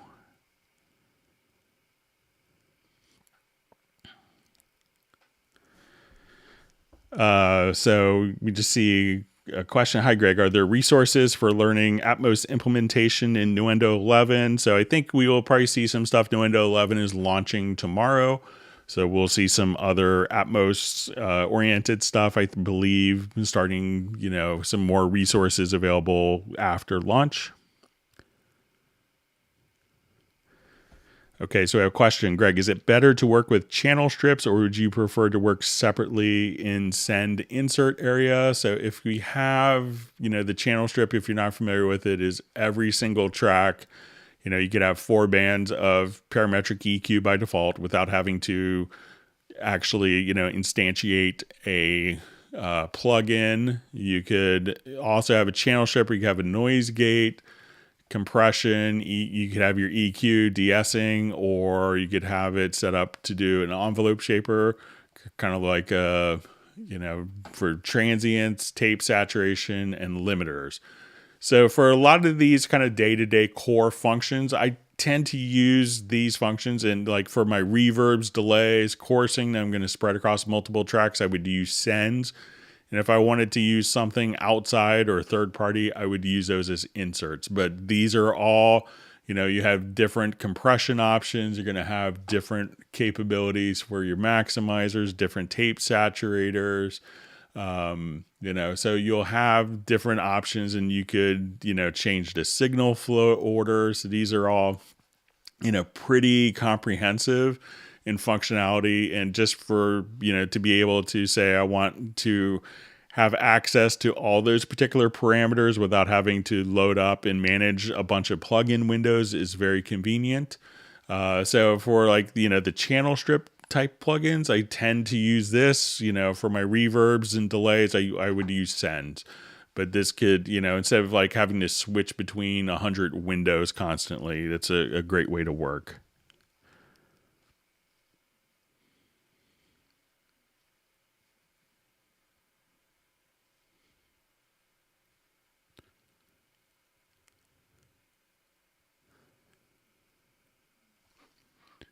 So I just see Marcel mentioning, awesome, I visited her studio, and I was just younging living in Miami. So it's maybe Gloria Stefan's stuff, or maybe your studio, Crescent Moon. So yeah, it was a nice room. Got to hang out with my friend Clay there a lot. So it's good fun.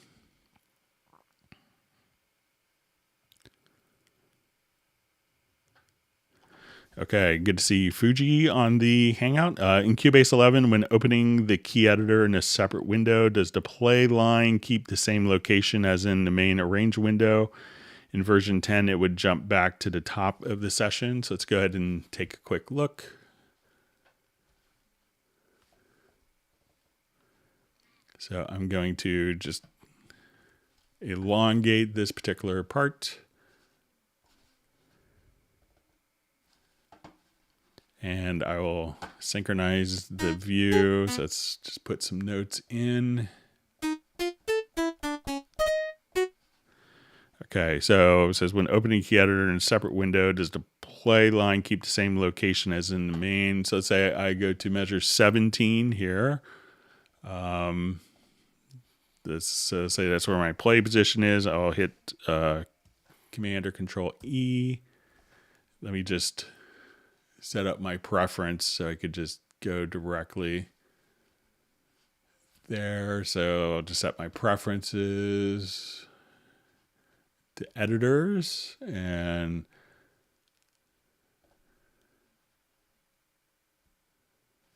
Okay, so now when I double click here,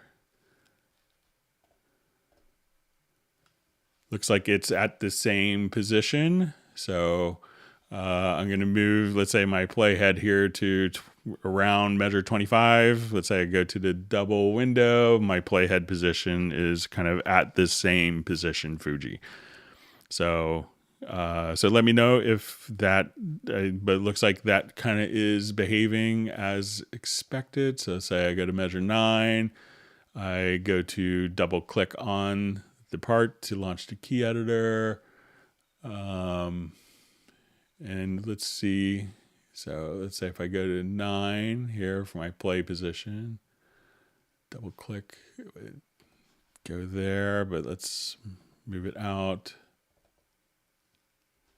So it looks like it's kind of, the position is being maintained.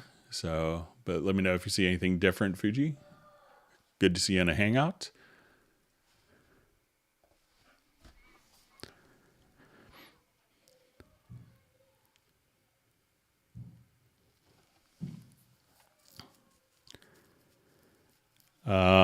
So I just see from maybe Tommy or Tommy Valenko, which third-party plugin Greg used the most. I don't do, unfortunately, I don't do many projects myself anymore.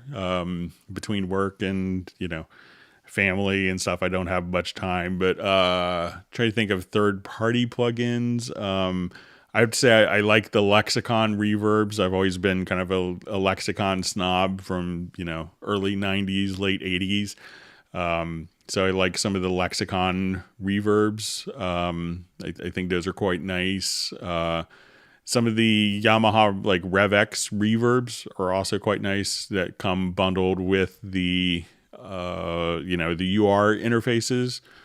So you could see some of those, and it's kind of a third party, but it's still, but just to kind of show you under reverb, these are quite nice, especially like the plate. It's not the prettiest GUI, but those are ones that kind of come to mind, and a lot of, but I have a lot of plugins, but I kind of tend to use more the built-in stuff, and I don't really feel the need to jump out, but I don't do projects constantly. My studio is more of a lab for figuring out different scenarios of combinations of equipment and workflow.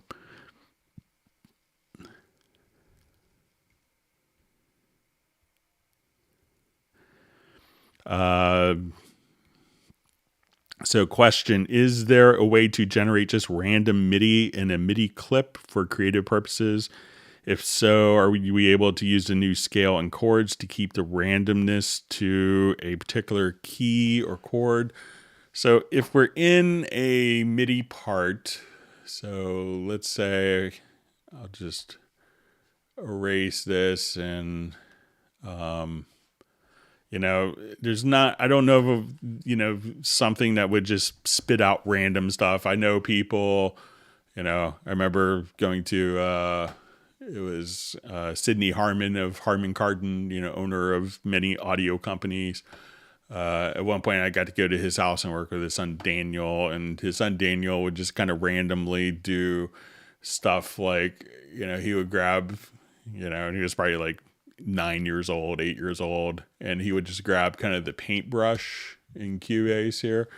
So he would just kind of take this and select, let's say, the different paintbrush, and he would just, and then he would just kind of, quantize pitches to C major scale. You could do that now. Hang on, my son is knocking at the door. He may be needing something. Bear with me just a second.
All right, so sorry about the disruption there. So, so if you want to do random stuff, that's kind of grab the paintbrush, and now you could come over here. Once you have some MIDI data in, you could also, so if I wanted to quantize this to D major, we could choose to quantize, but we could also set, if I wanted to randomize pitch or velocity or length, we could do this as well. So let's say like I have all the same velocity and I wanted to use the logical editor. I could go to the logical editor and I'll just say we want to transform, and we're going to say type is equal to value 2. And what we want to do with our value 2, which is velocity, is we want to change value 2, and we want to set to random values between 40 and 100. So now instead of having all the same velocities, we could just kind of come over here and choose to, let me just say,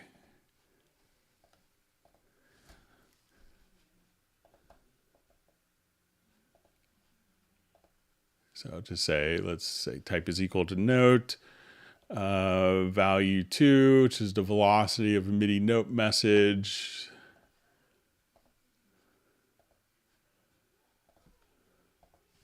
So set the random values between 40 and 80. And I'll say transform. And now we could see the randomized velocities. We could also say, the length of notes set to random values between 0 and 100. And now you could just kind of change, the lengths of notes too, and still kind of keep it all within the scale. So, while it may not spit out the initial random data, you could go, and once you have data in there, randomize it and then make it work musically, harmonically as well.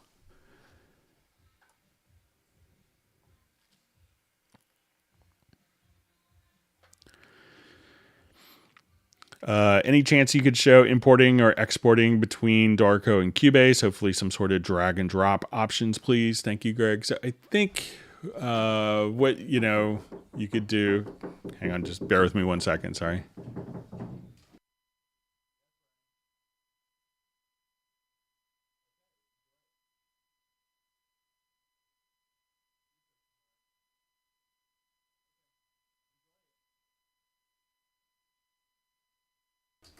All right.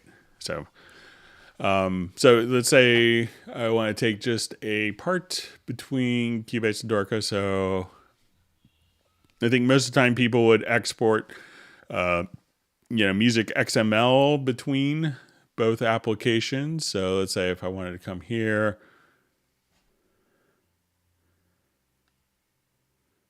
and I think people will cut, copy, paste in. But I'm not sure if you could drag and drop. I think it's going to be kind of a topic that's being kind of developed as we speak, how to get back and forth between both applications in more seamless ways that make sense for when you actually need to. So I'll just do a new empty project.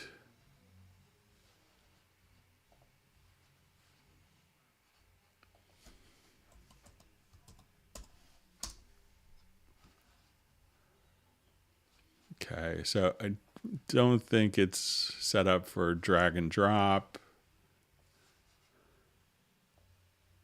Oh, I guess it can, so. All right, so there's my kind of random gibberish, but I could do kind of maybe something that makes a little more sense. So let's say if I want to take this part here, so it looks like you can drag and drop. So that's good. I'll zip up something that's a little more musical.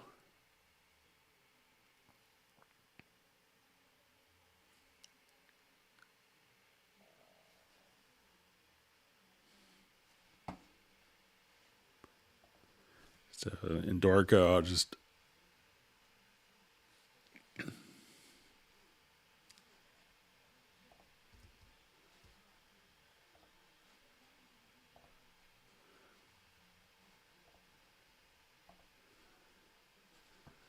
okay, so let's say if I have this and I wanted to look at it in score editor, okay.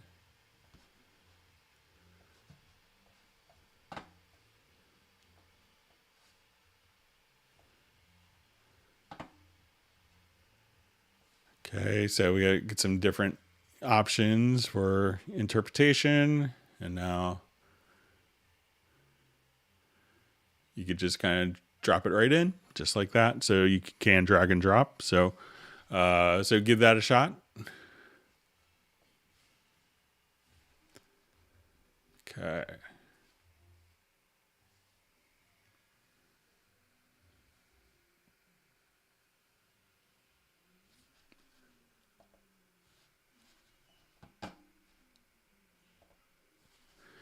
All right, so let's move on. Thanks for all the wonderful questions. And if you've learned something new, make sure you hit the like button.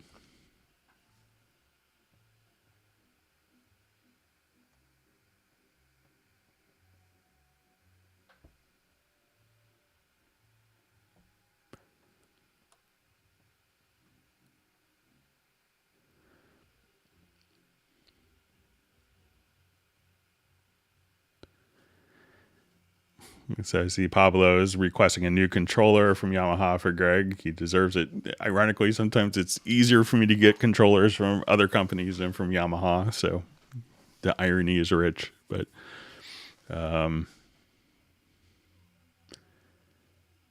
okay.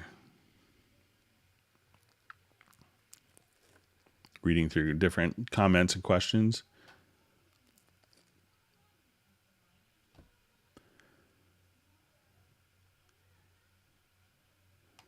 All right, so just saying comment from Jake Linder. These are so helpful. Cubase has honestly been killing the informative video game recently, so I'm glad it's been helpful. Otherwise, I spend a lot of time not helping anyone, so it'd be a waste of my time. So I'm glad people are finding them useful.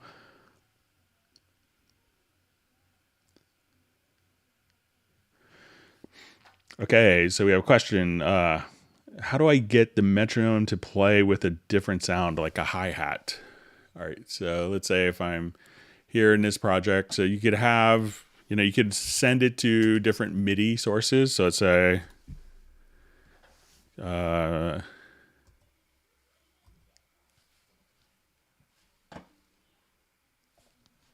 me just check, make sure this is playing. Okay, I'll do new project here.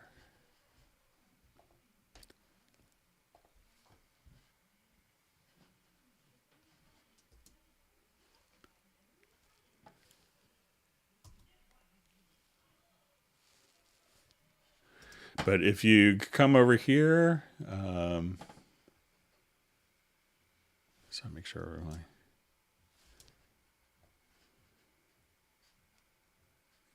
just try opening up a quick project here, or see if we.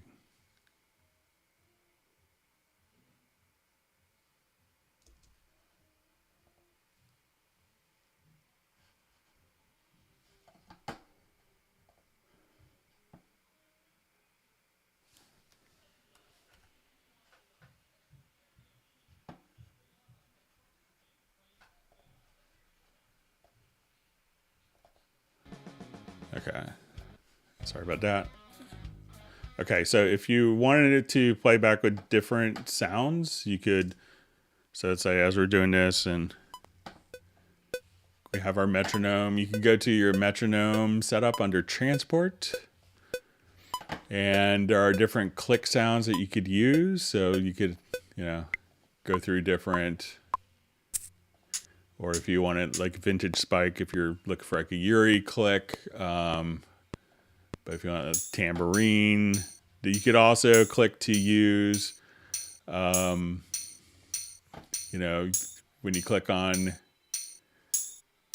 so you could use the Steinberg click sound, but you could also use, your own sounds. And if you wanted to just, look for different wave files, you could drop those in. You could also send a MIDI out to, particular instruments like Groove Agent or Halion Sonic SE and be able to play, directly from there. So just go to your studio or your transport menu to Metronome Setup. There's a number when you go to Click Sounds. You could send it to a MIDI device. You could send it to a virtual instrument. You could save it to custom sounds. There's different presets for those. You can save your own presets. You could also just kind of click and set up your, different samples that you're actually using as well. So you could do it right there.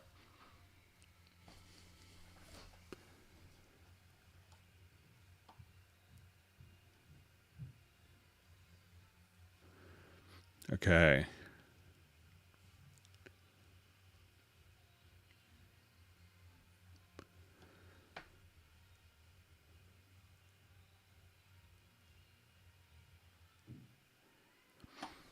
Okay, I recorded a band and all the tracks with them playing is not in time and it's off. Is there a way to sync all of the individual tracks with Variaudio so they may be in time together?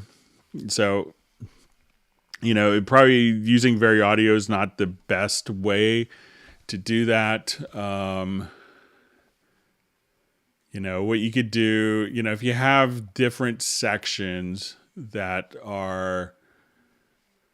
let's see if I could create something that will not get me flagged by YouTube for a copyright.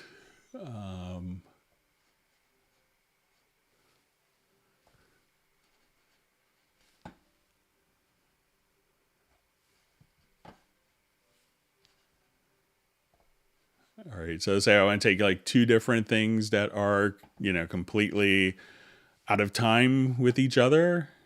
So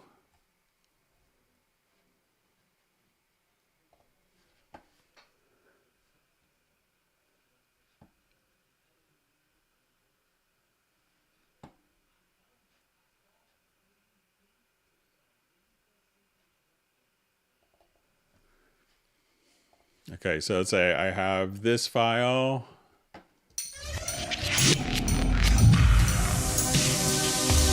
Okay, and I wanted to take a completely different file and make those kind of work together. Okay, so let's say I look at this and I will do a tempo detection on it.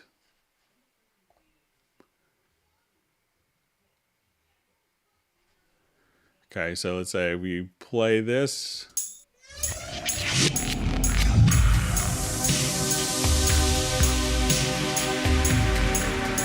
Okay, so I want to kind of define where the downbeat is.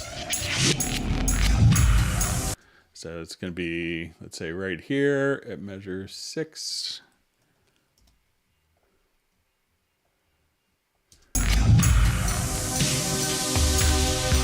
Okay, and if we have other tracks that are out of time, I will import those.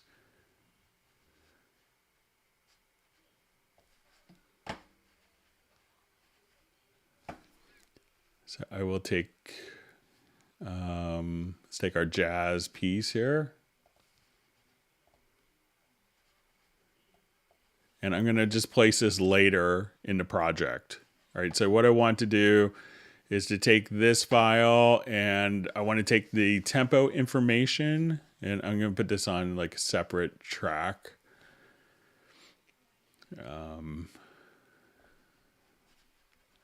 Let's make it a stereo track. Okay, so we have the tempo information that's derived from this. And what I want to do is to now grab tempo to advanced, and we'll say set definition from tempo, and I'm going to put this into the project. And this basically embeds this tempo metadata into this file. So once we see that, so I'm going to select that. come over here, say set definition from tempo. Okay, so that's done. And I'm going to do kind of the same process for the other tracks that are out of time. Okay, so I'm going to do a tempo detection to figure out kind of what the source tempos are. Okay, so place this not in musical mode.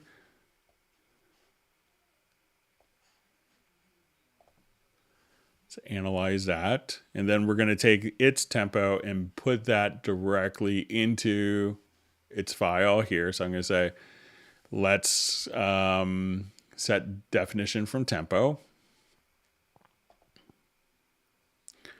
Okay, so now let's say I want to take both of these files that are playing back at different tempos, and I want them to, so once we see that these are set to different musical modes, I could drag this over. So let's say we'll just kind of find a downbeat here. Okay. And this file will now kind of automatically, so I'm just going to find, let's say, a downbeat here. And I want to find maybe the downbeat of this particular file.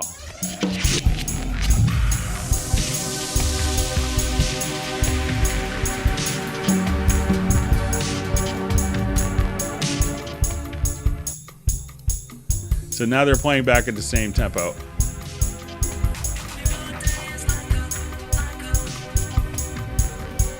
I know it's like a horrible example.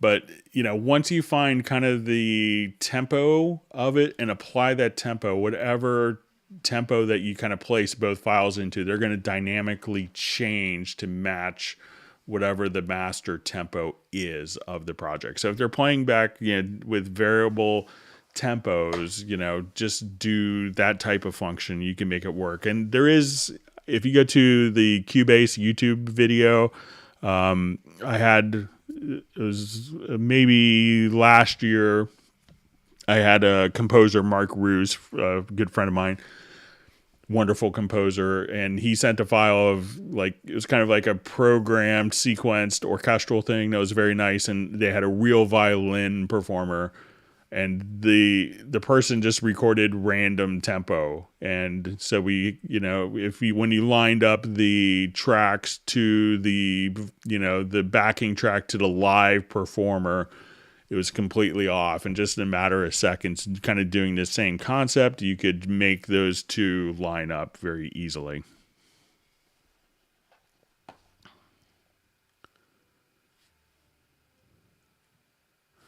Okay, thanks for all the great question. Okay, so good to see Fred Corey on the Hangout. Fred will be our celebrity composer / rock star. All right, so tempo detection. Can I detect a tempo from a stereo file with bad meter and then fix the meter in the actual audio file, a stereo track? So the meter generally isn't assigned to the particular, isn't necessarily a part of the file itself. But what you could do is, you know, as we've done, let's say, and it's great to see you on the Hangout, Fred. As we start, you know, let's say as you're working with this, that you notice that, you know, there is, like, as we start, let me just start from scratch just to show this point to Fred. So let's say if you do have, you know, multiple meters going on, so you could, you know, and what you could do is once you do the tempo detection from the project,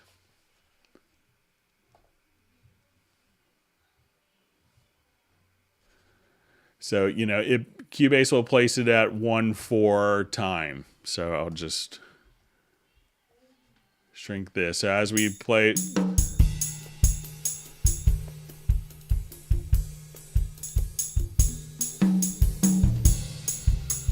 so what we want to do is it's kind of figuring out where the beats are in the project. So we could say, okay, as I want to work with this, I will say this is going to be our downbeat, and we're going to make this 4/4. But let's say we want this measure as a 3/4 measure.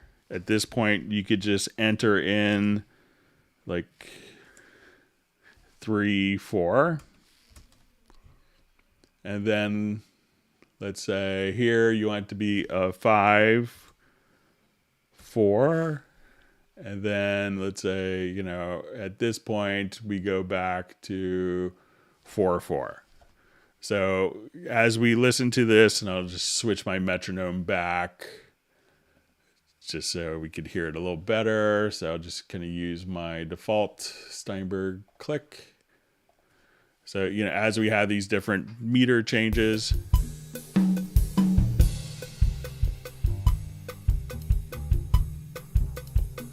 so this way you could have, you know, you could actually have the different meters, and you could just go through and kind of do the signature track quickly for whatever makes sense. So, you know, if the meter's changing back and forth, you could do that pretty easily, Fred. So let me know if that helps you in your situation. But it's great to see you on the Hangout. Hope you and Amy are well. Okay.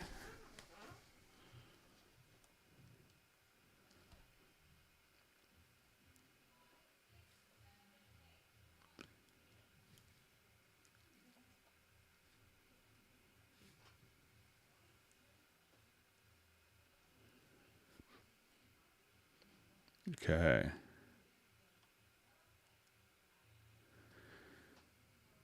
So I just see from Tanmay, did the Steinberg engineers look into the crash I sent? So I sent it over. So I haven't heard back yet. And also from Tanmay, did you ask Zed or Zed's team about the project settings? So, you know, generally I try not to bother a lot of our artists, but, you know, when they reach out for questions, next time I talk to them, I'll ask them, you know, about sample rate and bit depth that they're using.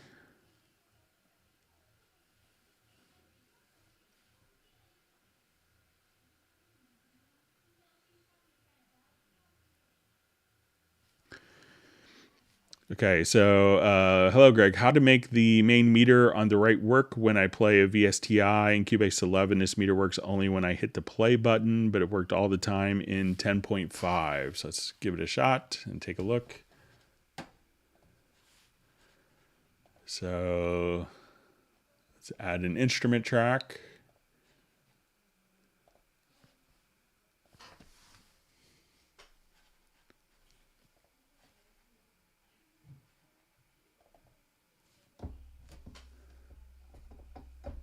All right, and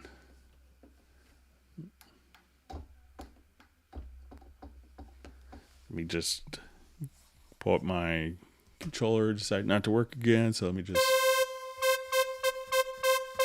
So that seems like it's working. We're in 11, and I'm just kind of playing. And the meter seems to be, you know, our meter on the right. So we're not in play. As you can see, we're in stop mode. And now, as I play the track, I see the meter working on the right.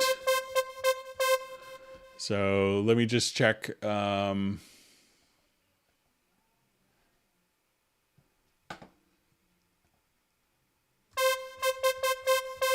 so that seems to be working kind of as expected. Let me just see if it's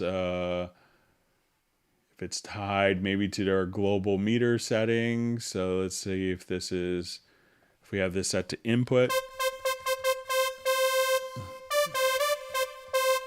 So that seems to be kind of working as expected. So let me know if I'm misunderstanding, but it seems like the meter is kind of working, you know, when it's not in play mode as well.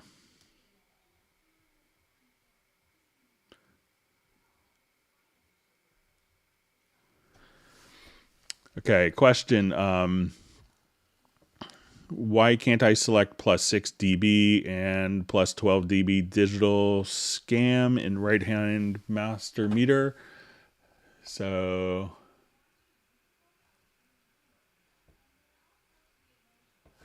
maybe it's set for scale. Sorry. So it seems like it's all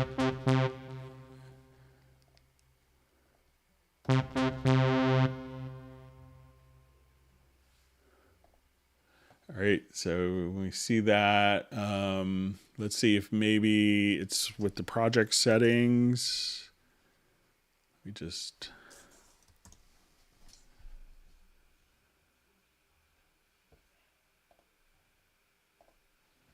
see if we go to the project settings and if that makes a difference.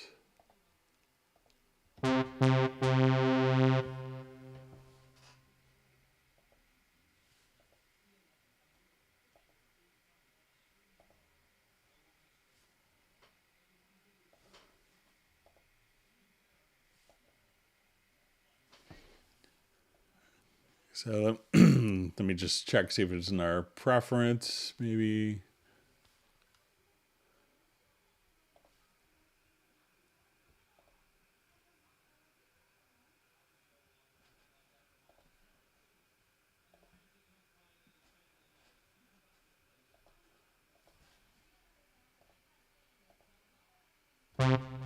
Yeah, I'm not sure why it's not selectable. There's just nothing that's kind of coming to my head, but I could send that off as a comment as well to the team.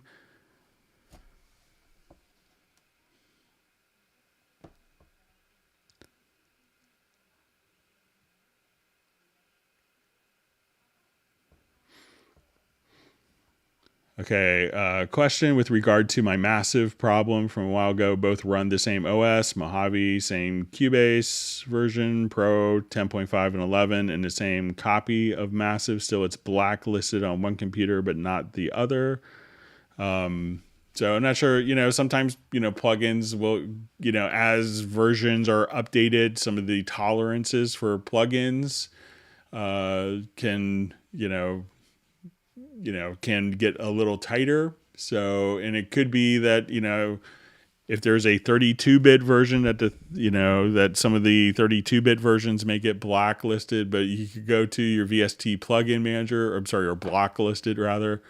And here you could actually, choose to, activate, plugins to reactivate the plugin. So I'm not sure what could be causing that for you, Sven. So why it's blacklisted. So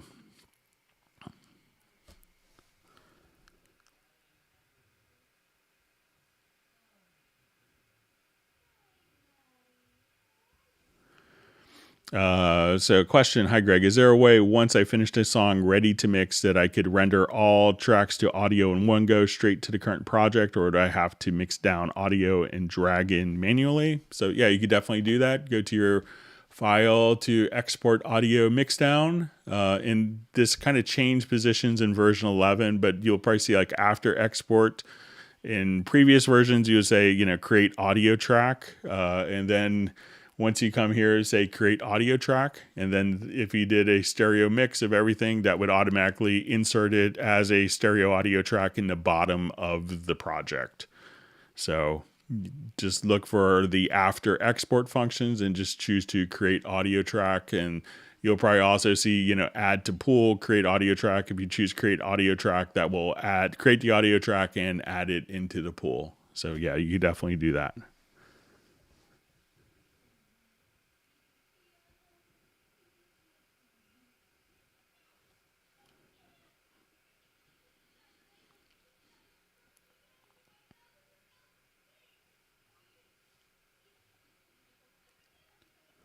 All right, good to see Sir Robert Robinson from Atlanta.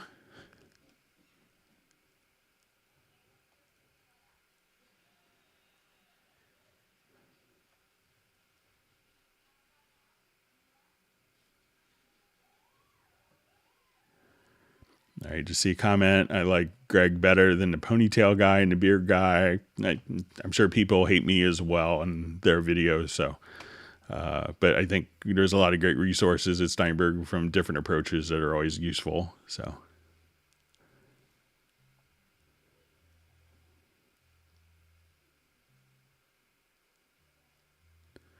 Okay, so question. I have a plugin that has inbuilt sidechain support, but Cubase doesn't provide a sidechain option for the plugin. Is there a fix for this?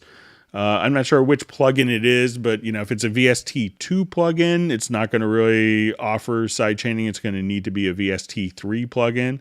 So Zenta, if you could let us know, and that's part of the VST3 specification, is it going to allow you to do sidechaining? So, so if it's a VST2 plugin, there are some really odd workarounds of setting up in a 4-channel bus, but it's kind of a painful workaround. But if it's a VST3 plugin, then Cubase should be able to see the sidechain option. So.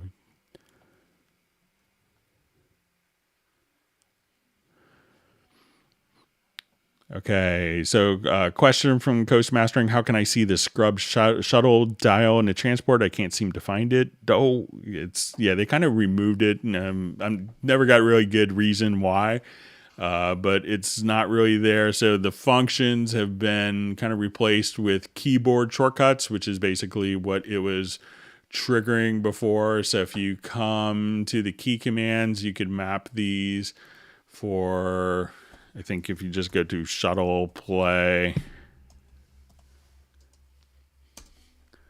So here you could map these to kind of have very similar functionality to what was going on. But yeah, so it's not going to be in the present form of the transport, unfortunately. All right, we see Patrick's learning some things today. That's good.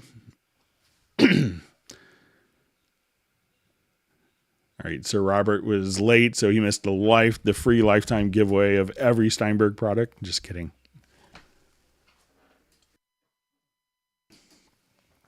Okay.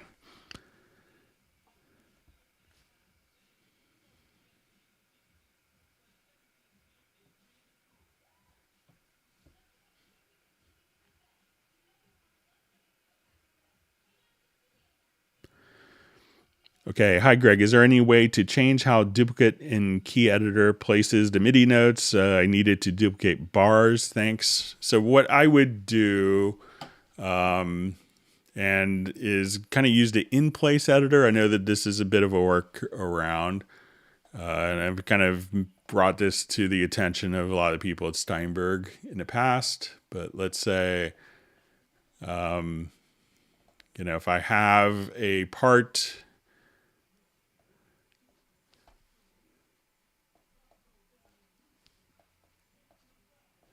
And let's say I want to, repeat this measure. So what I would do is just go to the in-place editor. So I think, and you could actually just kind of, I think it's Command-Shift-I maybe? Yeah. So if you go to the in-place editor, and you could add this if you go to the track control settings.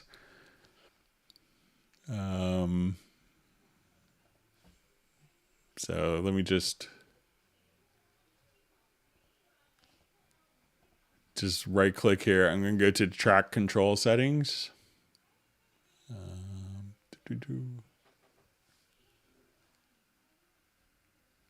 Okay, so track control settings. And then there's the, under hidden controls, you'll probably see edit in place, and you could add that as an icon. So now if you click here, and once you're in this editor, you could grab the range selection tool. So I'll make this a little smaller.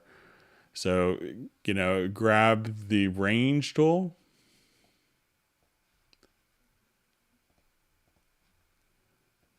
And select the measure. And now you could just duplicate that measure. And then all the notes within that will kind of keep their same spacing, because otherwise if you duplicate the notes, it places it directly after the notes.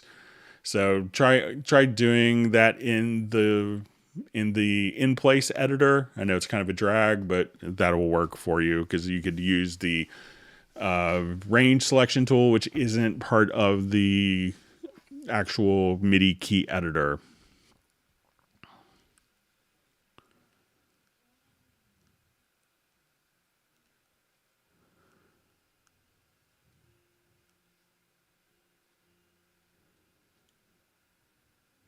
All right, so Michael Teams wants people to hit the like button. So if you've learned something new, make sure you hit the like button. If you haven't subscribed to the channel, make sure you do that as well.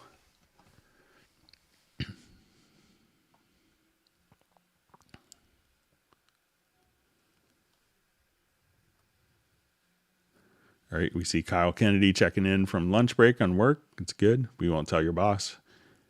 You could stay longer. It's okay. All right, so I am La Leche again. So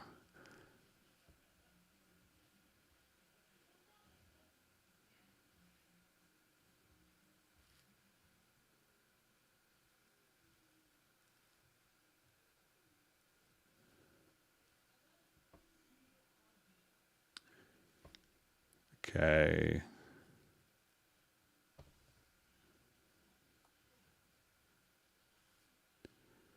All right, reading through comments.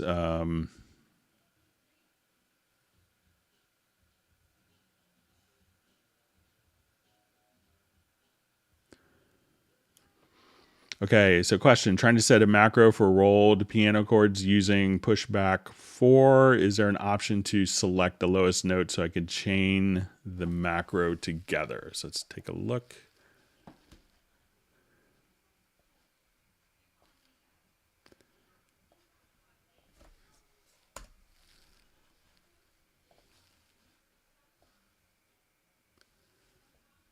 Okay, so let me just...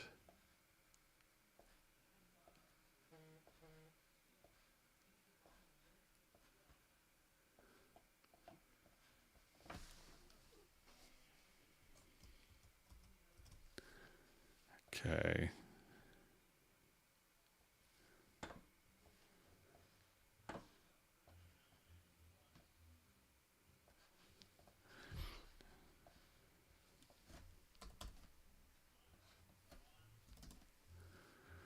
Okay, so let's take a look.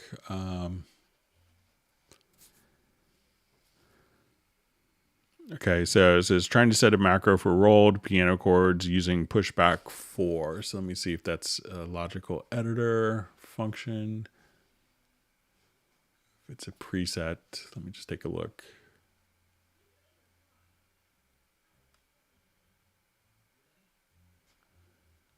Okay. Okay, so let's say if I do this, let me just select these and see if this...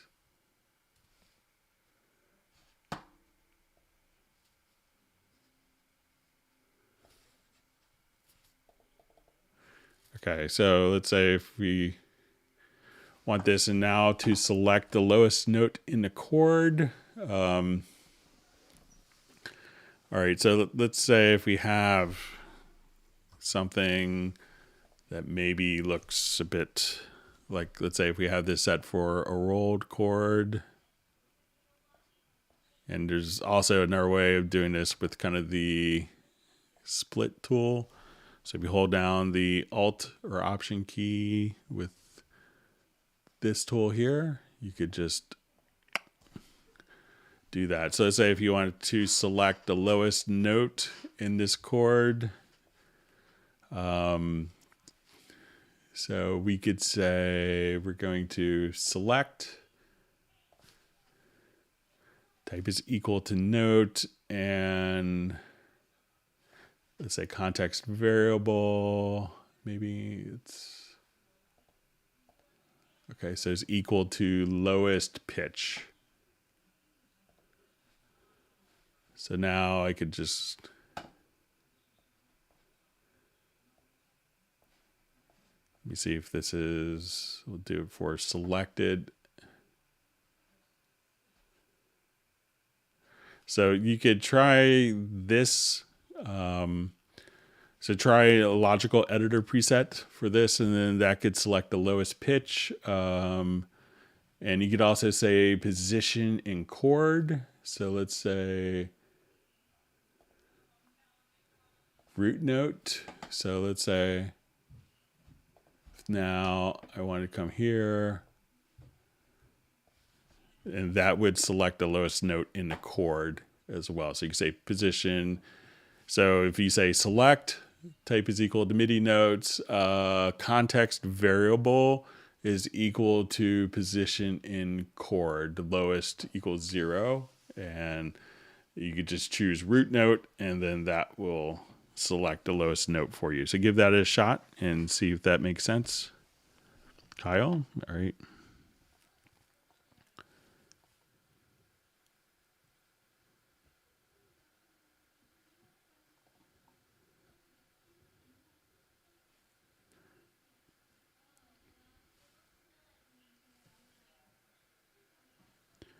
Okay, so we have a question from Kenneth Funk. Is there a simulated drummer software like in Logic Pro X? I go to LA Film School for audio production. Sure. I mean, we've been doing that for much longer than the other companies. So when you go to Groove Agent, we could think of Groove Agent as being two different types of drummers. We could think of it as like an MPC style paradigm, and also kind of like a virtual drummer paradigm. So I'll just do it with Groove Agent SE because that's what comes with Cubase. So now if we wanted to load a kit with patterns, like some of the jazz stuff that we showed previously, but I'll just load up this one. And what's kind of cool about this is, we could synchronize this directly to the transport. So we could have patterns. So you could have it automatically play different, synchronize with that. So you could have different patterns. You could have different fills.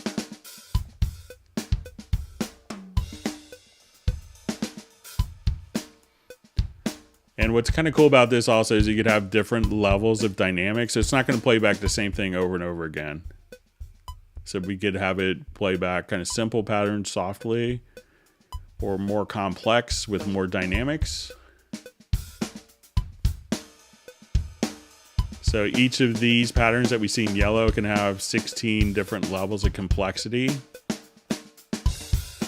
And then we could also say, every one bar, go 2 levels of complexity up or down. So it's not playing the same thing. And every 4 bars, do a random drum fill.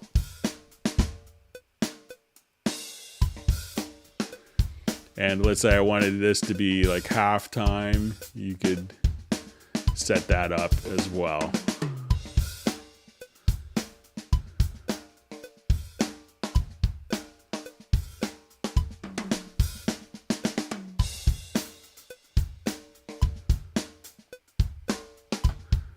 Looks like my Cubase is acting up again. Not a good day for my computer is not liking me. So I'm going to see if I could restart this. Bear with me just for a second.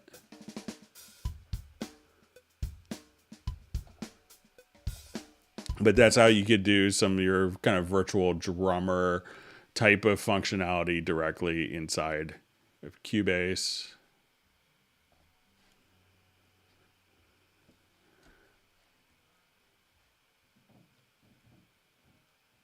All right, I'm going to restart my computer one more time. Maybe we'll get this little gremlin out of here, but my computer just seems weird today. So bear with me, everyone, just hang on, and I'll try to get back to you momentarily. Just hang on.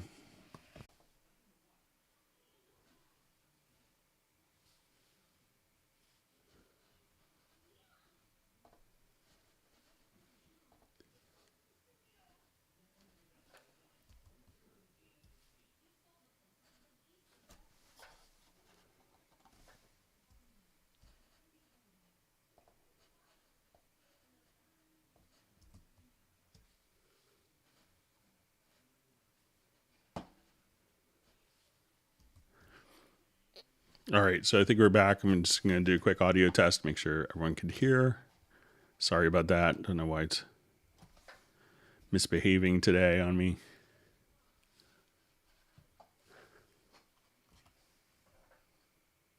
All right, so I think we're back. I'm just going to do a quick audio. All right, so I see a question. Let me just get my audio connection set up here quickly. All right.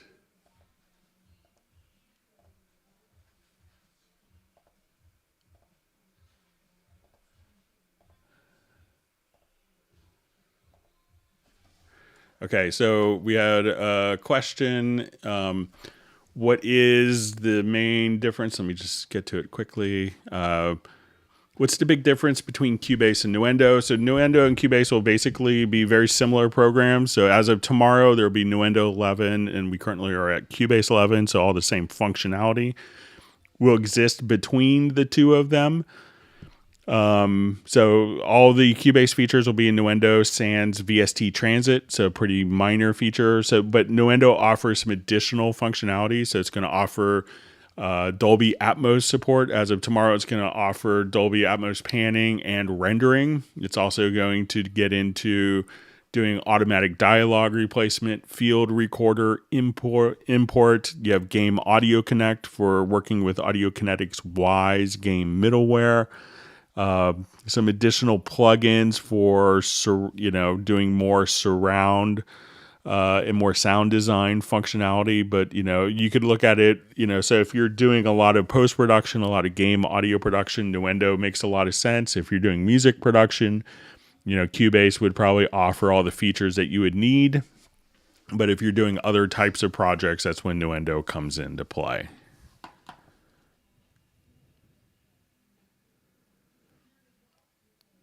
Okay.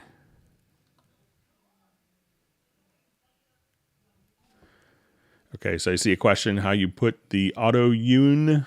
I assume that's Autotune. So, if you have files, we could choose to, let me see, I think, if you have vocal files, you could drop that as a plugin. If you have Autotune, so you could just simply open that as a plugin, as an insert effect. But also realize that, with Cubase that you're going to have very audio functionality as well. So that would give you kind of tuning capability right out of the box. And another tuning tool that you could utilize, you could run it as an insert. But you could also go to the pitch shift plugins and look at pitch correct. And this is where you could kind of set the key of the song and have it snap to being in tune directly there. So a couple things how you could put the auto tune, which I assume is so what you're talking about. All right.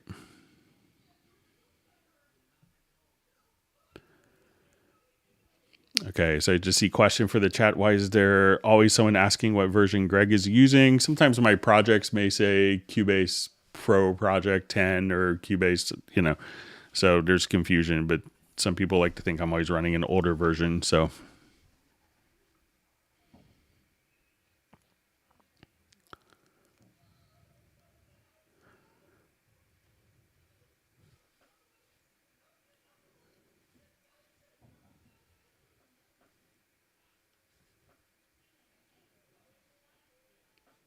okay, just seeing lots of great discussion on the Discord channel the Jazz Dude runs. Going through all the different comments. Thanks for all the great questions. See a comment. I think I'm going to have to upgrade to 11. The added stuff is very enticing. So it's definitely worth the upgrade or the update.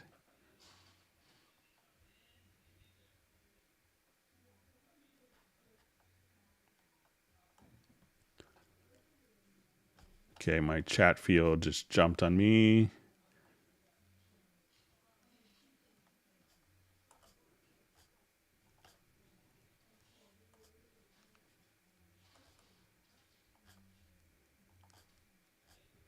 Okay, just navigating back, looking for.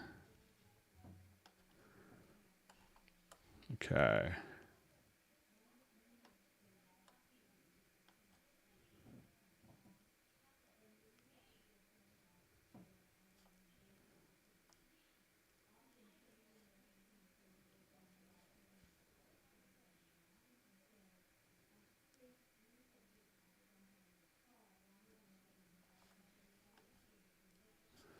Okay, just navigating back to where I was.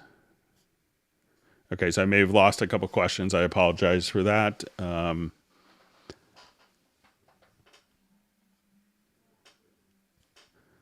Okay, so you see Michael Team's paintbrush revelation of the day. So, okay. Okay, so Michael Teams still wants people to hit the like button.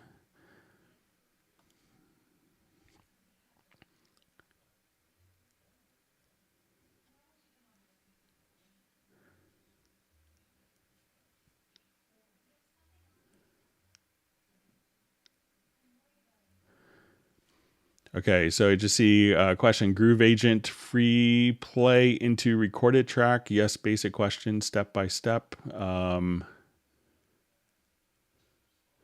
So if it's just that you wanted to play Groove Agent in, so you could just kind of come over here and let's say if I have, depending on what key your keyboard is set up to, let me just come here quickly and check my octaves. Okay, so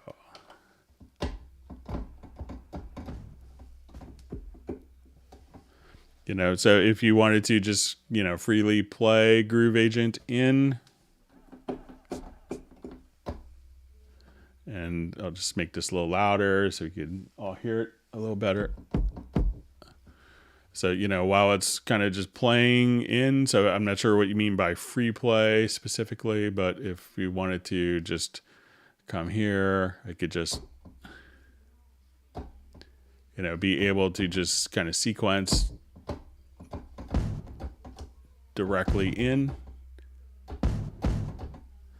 And, that could be like, so I'm not sure what free play means, but you could just, load up Groove Agent and just kind of start playing different parts. So, and, record it directly in. So, but if I'm misunderstanding, just let me know.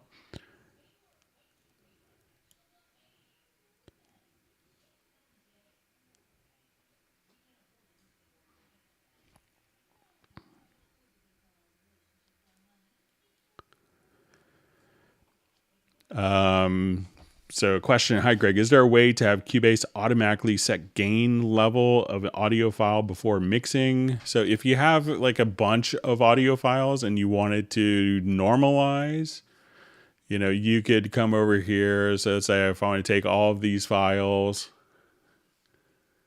and this may not be the best thing to do, but you could select all of your files and go to audio to processes and choose normalize.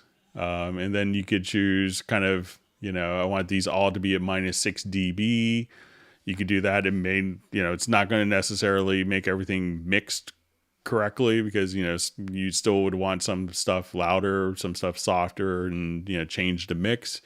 But if you wanted to do that, you could just, choose to normalize all of the files from the direct offline processing.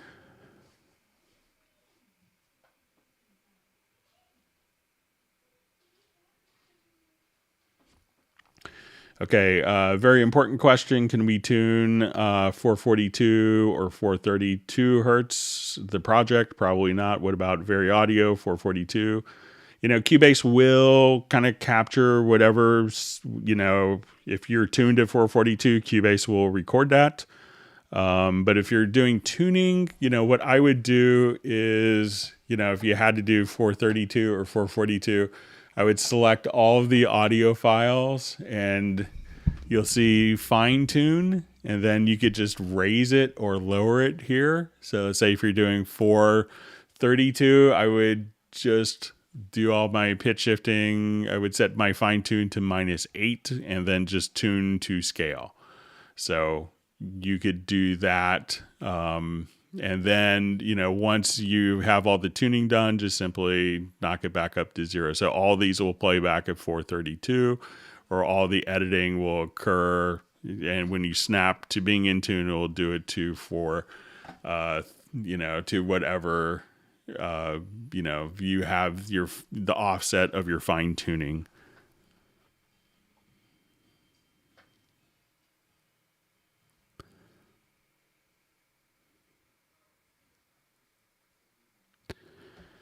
So I just see a question. Hi, Greg, longtime lurker. Could we get a search box in preferences, please? I've asked for that before, and it's always like, maybe it's a bigger long-term project to reorganize the preferences, and they don't want to put a lot of effort into it before a reorganization goes in. But yeah, sometimes the preferences get moved or kind of, reorganized with different versions. So I would like to see it myself.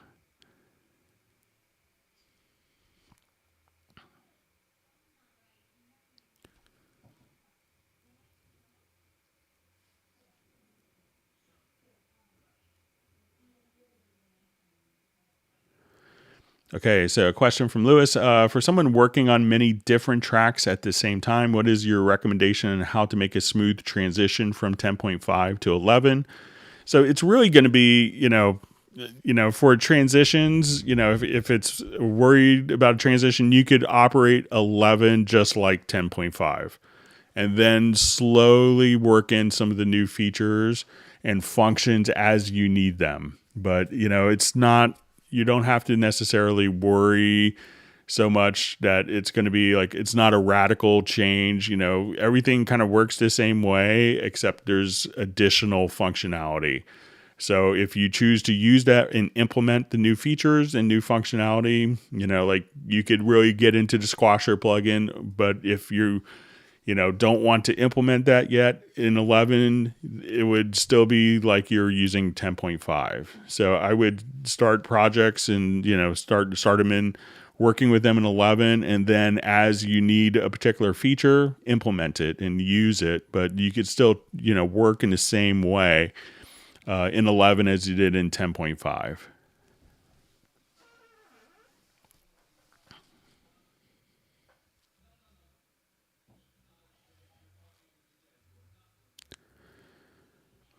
Okay. So question, how do you draw automation in Cubase? So if I wanted to go to this track, we'll see, we could open up your automation lanes here directly underneath. So let's say I want this automation lane, and then once that is open, you could grab, it'll turn into kind of like your drawing tool, and you could just draw in different automation just like that. Or you could just say, I want to take this range and, bring it down overall or tilt it up. So you could do all sorts of curves. If you want to do Bezier curves, you could do that. So, but just kind of open up the automation lane. You could select the pencil tool, or with the object selection tool, hold down the Alt or Option key, and then you could just kind of draw in your automation just like that.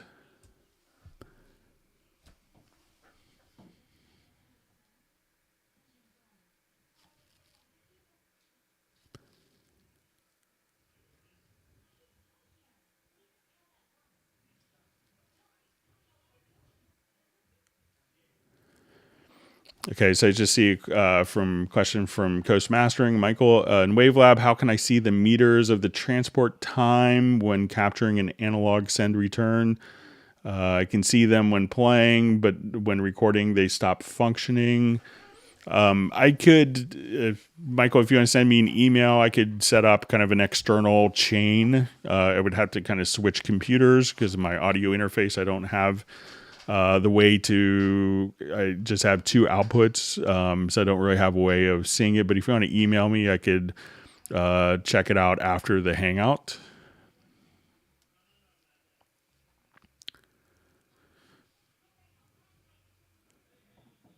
Okay.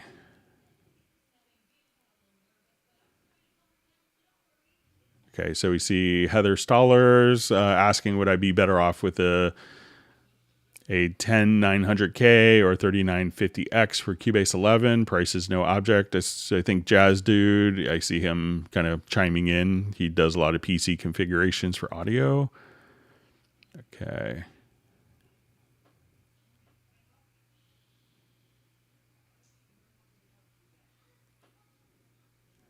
All right, good to see Gareth on the Hangout.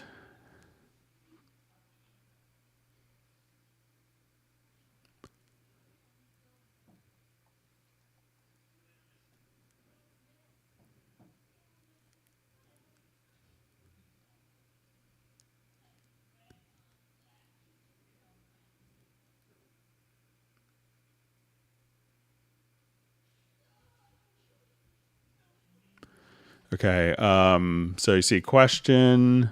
So I see Gareth is saying I'm hiding from him. So maybe I missed your comments earlier. Sorry. So question, is there a way to have, from Rick Ballantyne, is there a way to have Cubase save all history automatically within the project? I deleted all data to create a template for a cue, and somehow it's saved over original, and backup does not have latest work.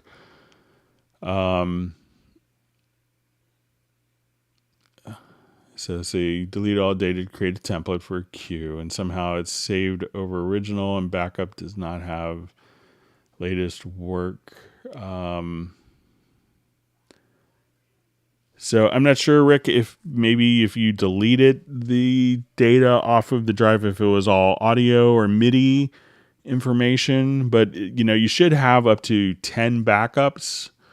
Depending on, when you started the process, but, there will be up to 10 backups. So maybe just check to see if it was in an earlier backup. So.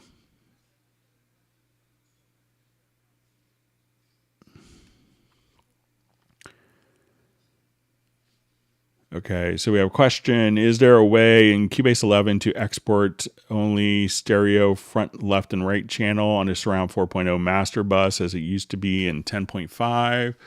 So let's say if I have like all these tracks routed to, I'll just add an output bus here quickly.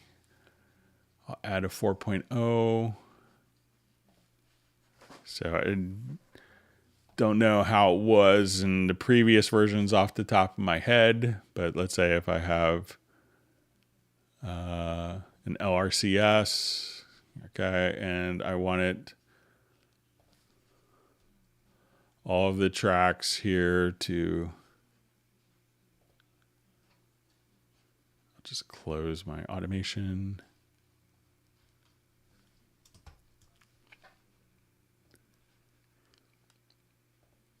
And I'm just going to hold down Alt or Option plus Shift and send it all to my LRCS out. So now all these are going out directly to my LCRS. So I'm not sure if you're doing down mixing or not, but let's go to our studio setup and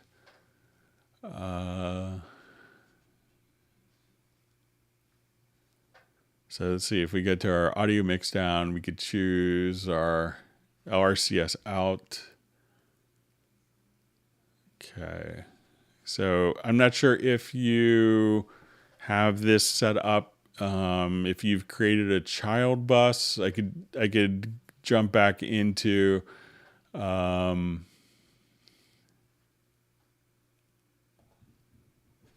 so let's say here on my 4.0 output, I just have this set as my stereo out as my child bus.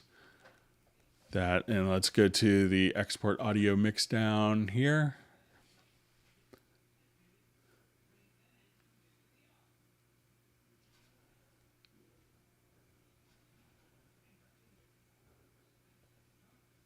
So I could do some more experimenting and see if you want to email me at clubcubase@steinberg.de. I could, I'll do some more research on the 10.5 version and see. So, all right. So it was Zoltan checking in from Hungary. Welcome to the Hangout.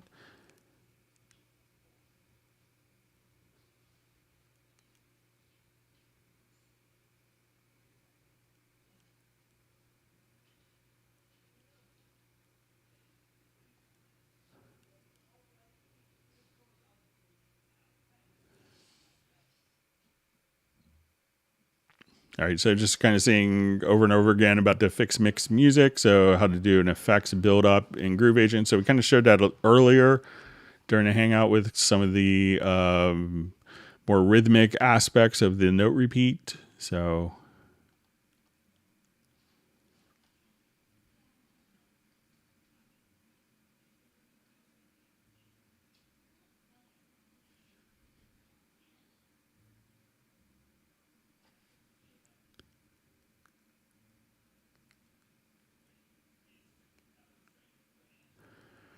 okay, so I see a question. I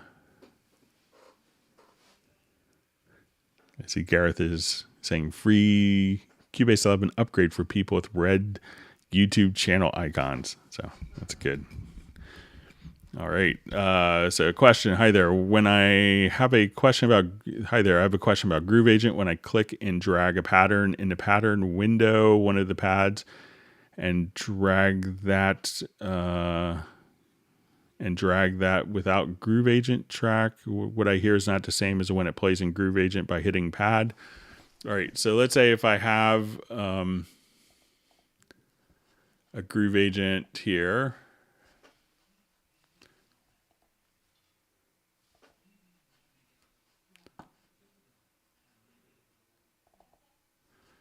Okay, so let's say we have one of these and I drag this out. So let's say we have the pattern. So let's say we'll go back to.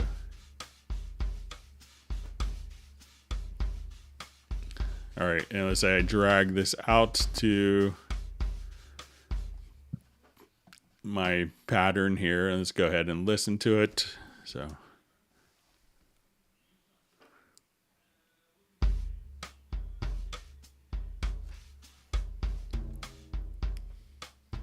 All right, so I think one of the things that you want to do is, I think if you just click here and kind of drag the pattern out,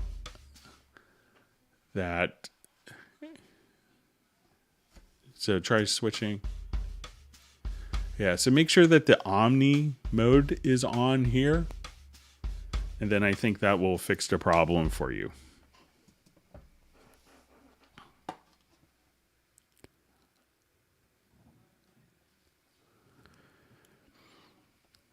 So question, is there a possibility to open a folder in the Instruments tab with double click? So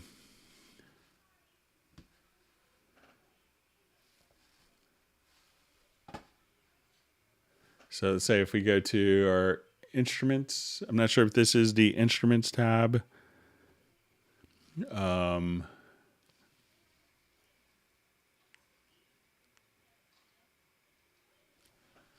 All right, so let me just go over here to Media, so Instruments.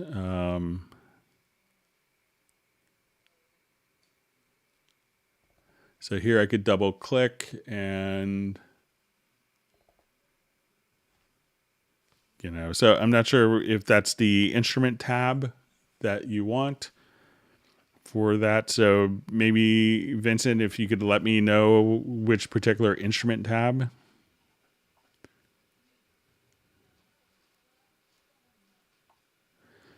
So question is Cubase 11 actually able to use all 32 cores of the 3950X? Yes.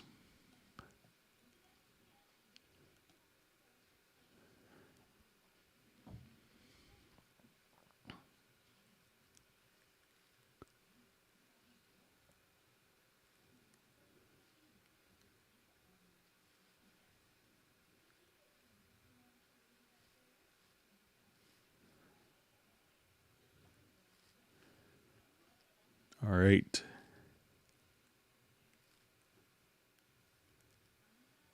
I just see a comment, just give me a half price upgrade from 10.5 and I'm happy. Well, you should be happy anyway. So There's lots of great stuff. So I think, from 10 to 10.5 is for just one of the plugins is probably worth it. So at double the cost.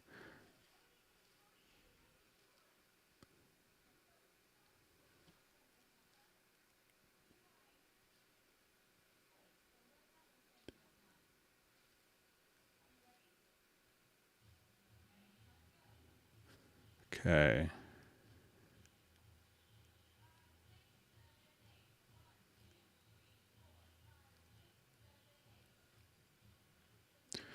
Okay, so I just see a question from Heather Stoller. I didn't even activate my 10.5 yet. Once I activate it, since switching from Samplitude Pro X4 Suite, will I then have to pay extra $100 for Cubase 11?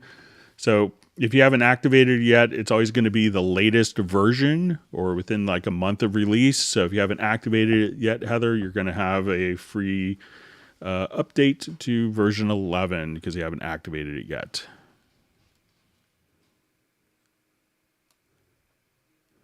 Okay, so I see Gareth bought a Spectral Layers, the basic version. Take advantage of the special going on, so the Cyber Week.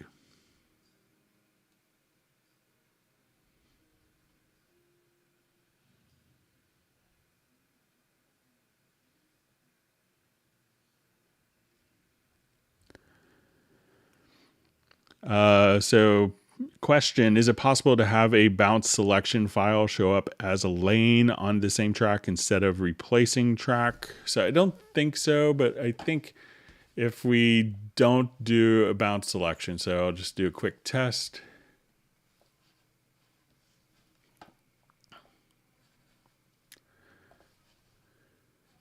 But yeah, I requested something similar, or bounce selection to new track kind of function. So let's say if I just do a new project here and I'll just check where our folder is. I'll do new folder.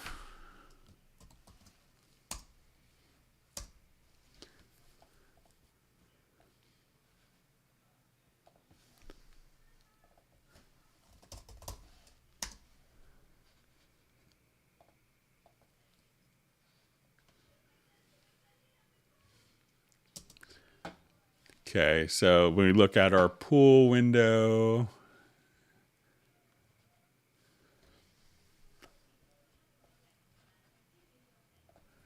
right, so we have our nonsensical name. I'm going to bounce the selection and not replace.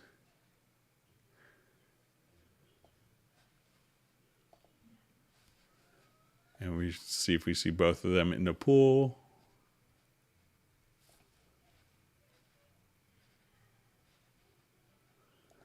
So nothing kind of automatic, but you could, if you choose not to replace it, you could go not to Media Bay, but to the pool and drag the file to a lane if you wanted to, but nothing automatic. But I think it would be nice maybe to have a bounce selection to new track version, bounce selection to lane. So I'll mention that to our development team.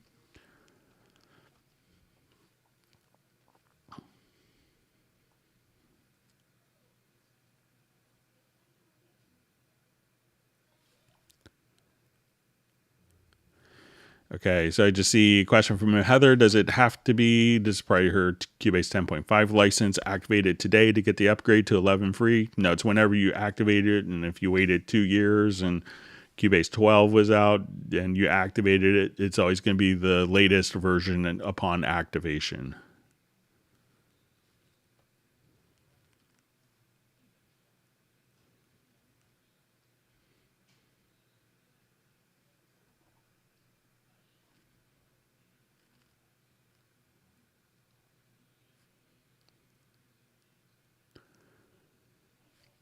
Okay, so I see someone else is liking the range selection tool in the in-place editor. That's good.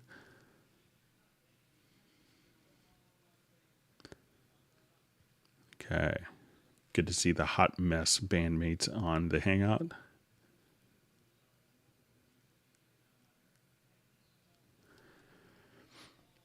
So it says, "Hi Greg, I'm selling a UR22C and want to remove the basic plugin suite for it. How do I do it? I don't see an option in e-licenser program." So if you're selling it, I haven't, not sure what all the latest information is on kind of selling the plugin licenses. But if you have it on your USB e-licenser, it could be transferred to someone else's USB e-licenser, or you may want to try to reactivate on, you could also look up how to reactivate soft e-licensers, but I'm not sure if that's applicable when kind of transferring it to someone else, but you could read up on that. I could do more research if you want to email me afterwards.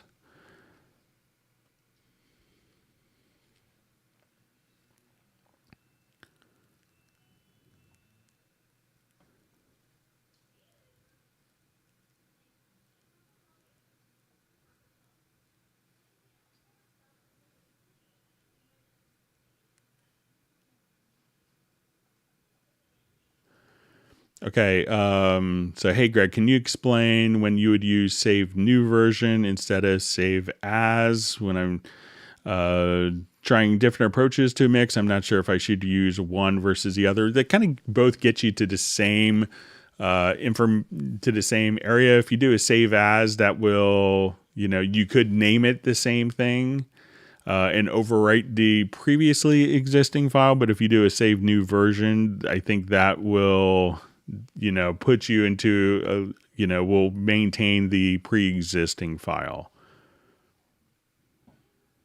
Okay.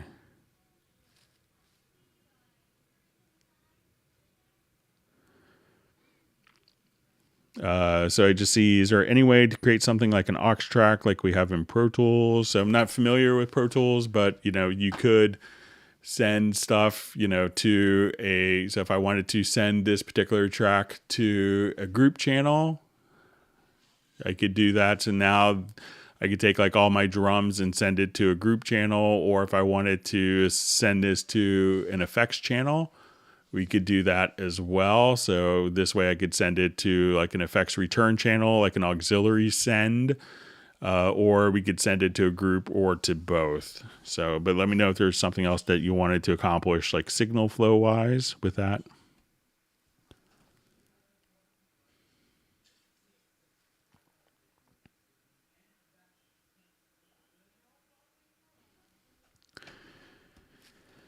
Okay, so you see a question from Gareth. I applied to try out a demo of R&D Portico, but the link I was sent doesn't work. Why isn't Portico in the download assistant? So probably some of the Portico plugins, like the installation, is actually handled by Yamaha, and some of the different components and the coding. It's actually kind of a Yamaha plugin that's distributed through Steinberg, so that may be why it's not in the download area. But check just to make sure, like if you had a license code, that it wasn't sent. It could be like in a spam or kind of junk email folders, and might have gotten flagged by that. So check that. But if you need more help, just email me, and I could get you a link. But I think it's probably just going to be on a website. All right.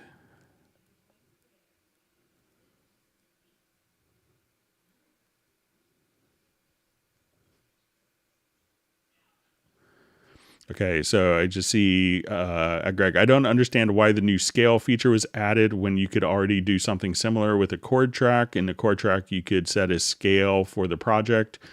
You could, but, it wasn't as obvious for a lot of people, and people starting off with DAWs or people migrating from other DAWs, they wouldn't necessarily think to go to the chord track to look for scales. So we wanted to make it a bit more obvious. And there's some other functionality such as, the quantized pitch that wasn't in there. You could do live input that you could do with the chord track, but it probably wasn't as immediately obvious to users.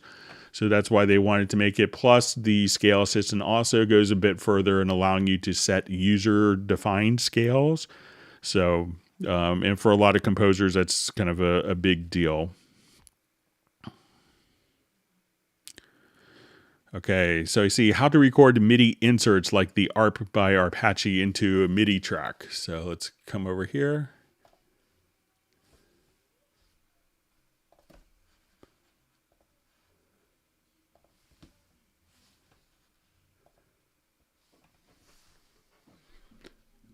All right, so I'll just pop over here to like a bass part real quick.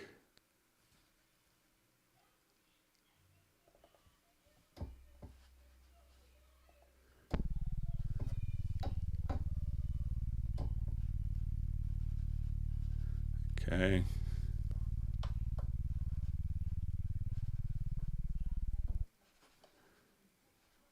Just going to check, see where my MIDI note is here quickly.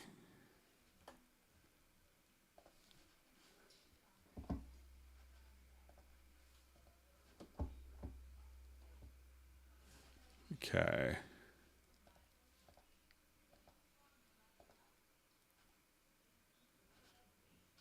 See if my MIDI controller is causing my computer to act.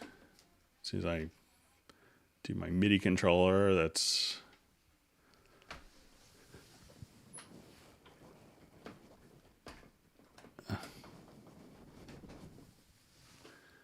my MIDI controller is not making my Cubase happy here.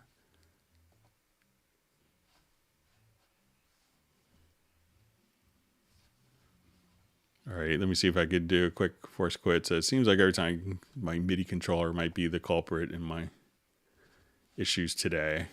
Let me just see if I could try it here very quickly.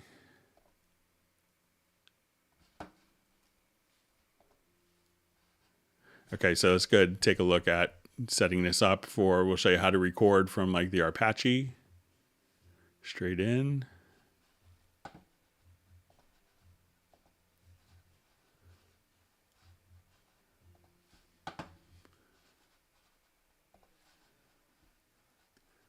Okay, and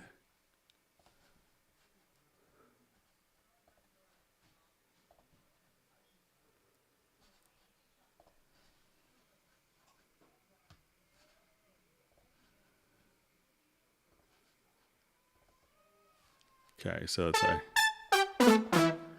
all right, so I'm going to use my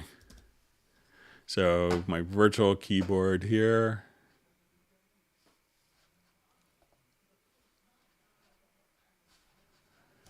Okay, so let's say we go to my MIDI inserts and I'll do Arpache. So, but you'll notice that we're going to have this little kind of actual record icon here. So I'm going to, there's a couple ways of doing this. So let's say if I play.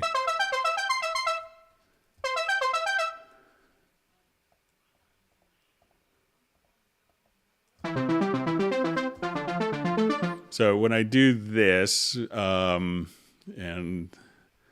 let's say if I don't have this particular icon on, I think it's my MIDI controller is causing issues, and disconnect it entirely here.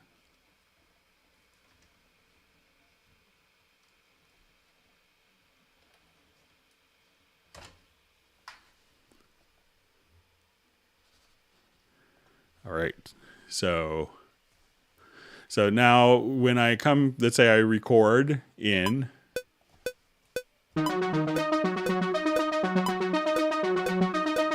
I've just actually recorded just a particular chord, and that's all that we recorded, but it's going to play back through the arpeggiator. So when I go to my MIDI inserts, let's say we'll come here. And now if I wanted to turn that into a particular arpeggiator, what I could do now is go to freeze MIDI modifiers. And now that's automatically been kind of mapped out through the arpeggio that I generated. But if I wanted to actually record the arpeggio in real time, all you'd have to do is we could activate the Arpeggi and click on this little red icon. So now as I play,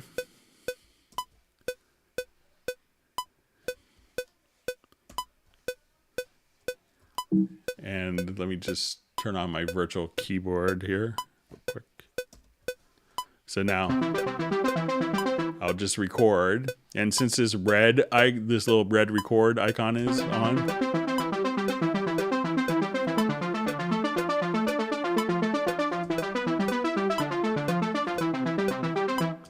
so now it will automatically take the output of the arpeggiator and record that as if we played it in. So just make sure that you, on the actual part, that you click on the record icon here. If you wanted to convert what's going through the MIDI effects in real time, go to your MIDI menu and choose to freeze MIDI modifiers.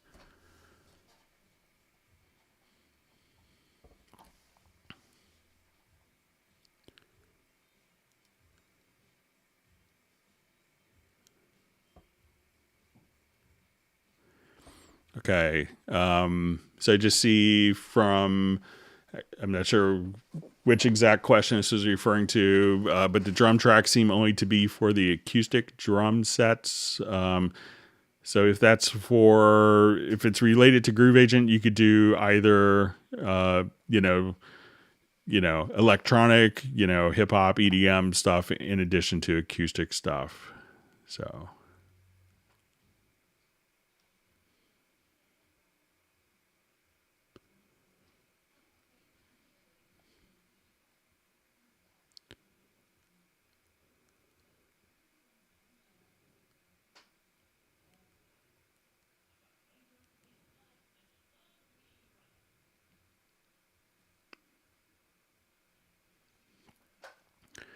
Okay, so I see cannot open my Cubase project. It closes automatically.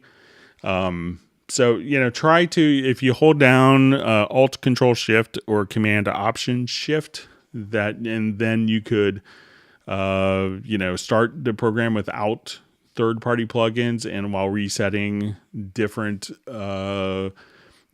resetting the preferences and see if that makes a difference. So you should probably be able to open it and maybe resave or remove a couple of plugins with that.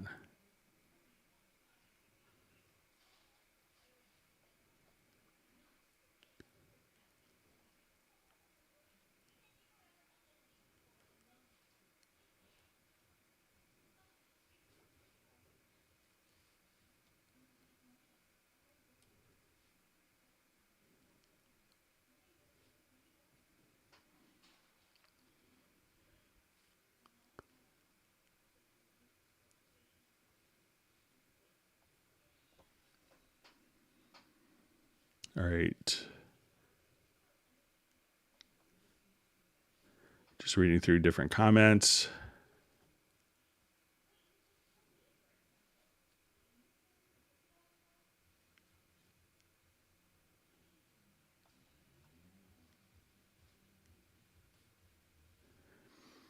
Okay.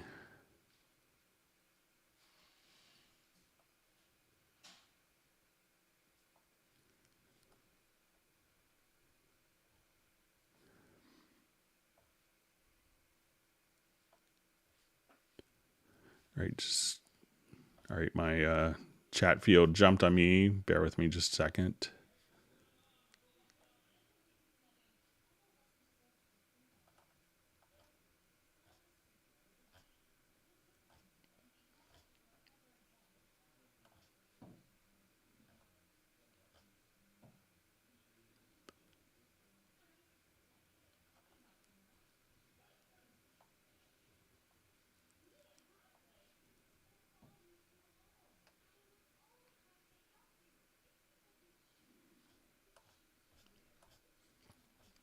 All right, just trying to find my.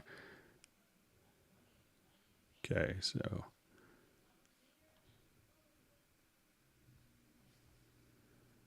Okay, finding where it was.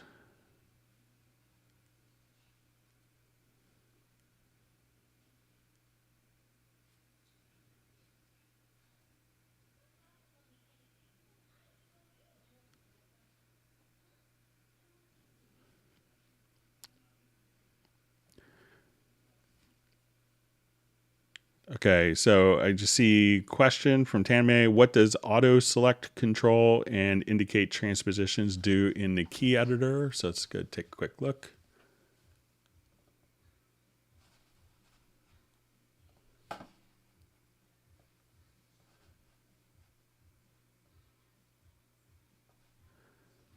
Okay, so just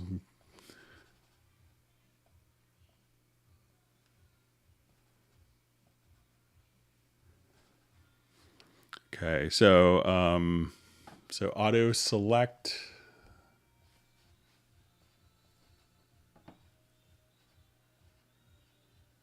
Just see if I can find those.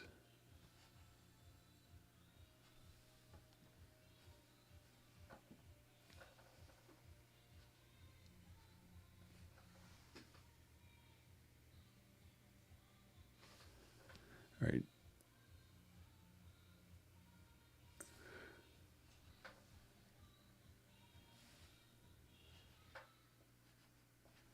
All right, so let me just see if I could transpose a couple of notes up.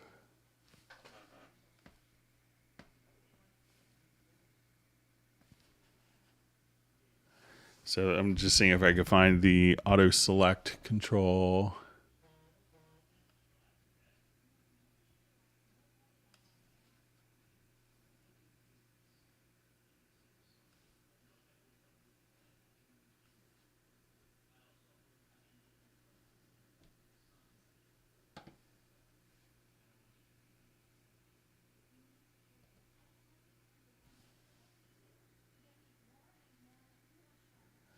So maybe Tammy, if you could just let me know where you're seeing those functions, and I can maybe try to give you an answer on that.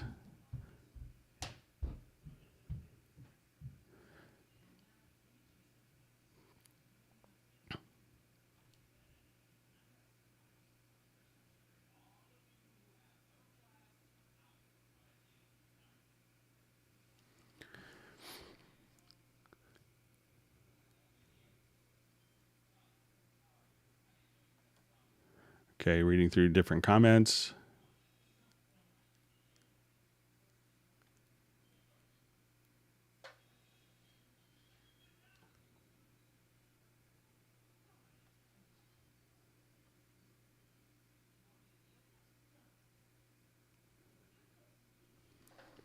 Okay, so I just see from Tammy, why is there a click, pop, whoosh sound when I pause the playback and return to start position enabled? So check to see if, if you have a click sound, maybe it's a reset MIDI message. So if you go to preferences, we can come over here and just say, maybe under editing MIDI, you could check to see what, like if there's different reset options or the different chase events. So check to see if you change the chase events, if that makes a difference. So I'm not sure if you're hearing the whoosh sound from an audio or MIDI, but if you could let us know, that would be helpful. All right, it says, I currently use FL Studio, but I'm seeking to get big into film score. Should I switch to Cubase? Yes. It's used by, pretty much all the top film composers, and it's really kind of, very feature rich for doing film composition with stuff like, sample management, as well as doing, different articulations, scoring, so all that great stuff.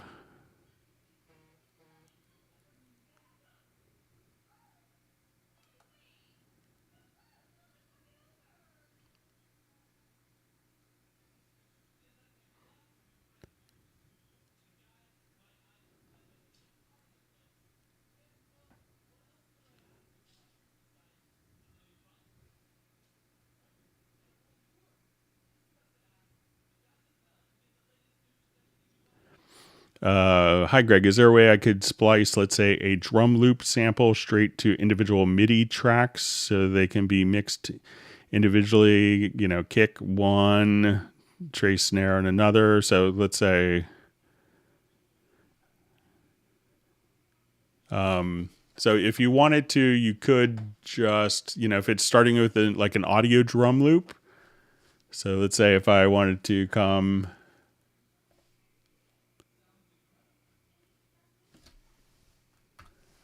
and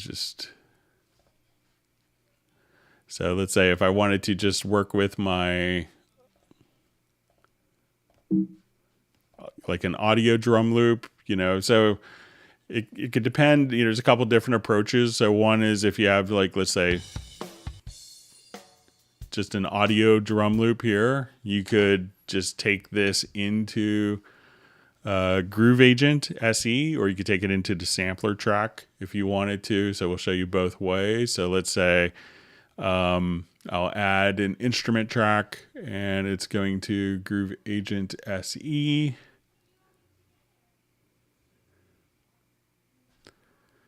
And at this point, if we drag this onto the pad, we go to slice, create slices. Now, each of the different slices are automatically put onto different pads. Each of these pads can have their own output. So you can have up to 32 stereo outs if you wanted to. You could also take this to like the sampler track. So if I wanted to drag and drop this loop into the sampler track, and we could create slices based on the transient, and you could now just be able to come right over there and say, just be able to play those. So, you could have, this won't give you multiple outputs. So if you want multiple outputs, you could do that directly from Groove Agent very easily.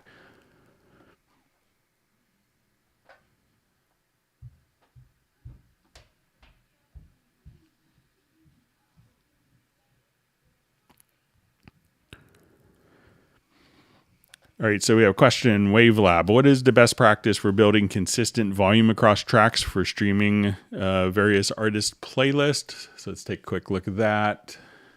And then we'll move on. We had a bunch of questions that were sent in advance. So if I have, let's say in Wavelab,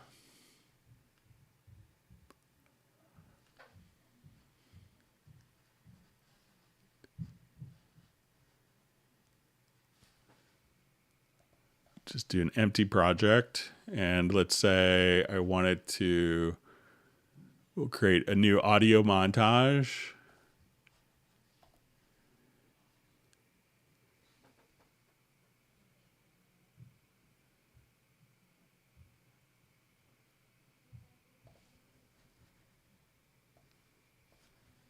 Okay, so let's say if I wanted to,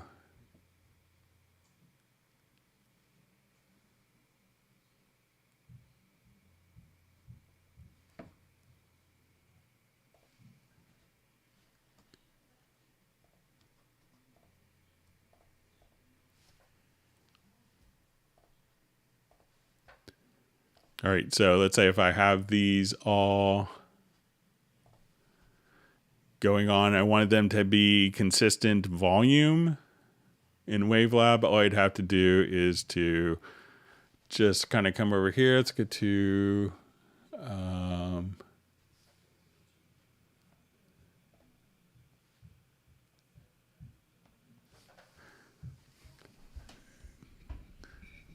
so let me just, it might be under process.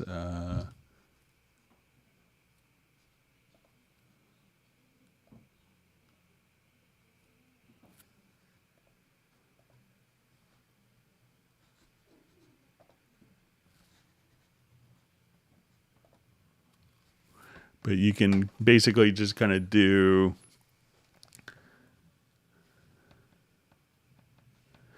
a, where it's basically working as, like you could do a loudness meta normalizing. So I thought it was under process. Okay, so yeah, just go to process to meta normalize, and you could say, to a specific dB level, or you could say, match the active clip. So let's say this is the clip that you want everything to be matched to. So I have that selected, and we go to Meta Normalizer. So we can match the volume of the active clip and just kind of come there. And that will even out the levels for you automatically. Okay, so we had a whole bunch of questions that were sent in. So let's go ahead through some of those.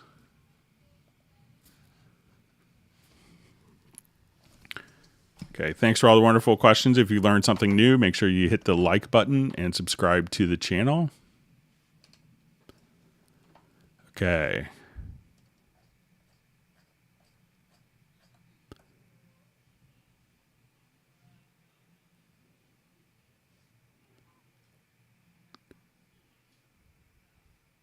Some of these we've gone through already. Okay, so it says, I had a question why you removed the pause function when you pressed the play button. In Cubase 10.5, it was possible to pause when you press the play button and have the return function when you press stop. I use this function a lot when in the editor and correct errors I've made when I was playing. My brother in Stockholm is also missing this function. How can you fix this? So when I took a look at this, seemed to be like the same behavior. I'll just exit out of this. So let's say if we're in Cubase, so according to this, it's possible to pause when you press the play button and have the return function when you press stop. So let's say if we're in 11, I hit play again, nothing. So if I stop, we could have that function. All right, now I'm going to open up 10.5.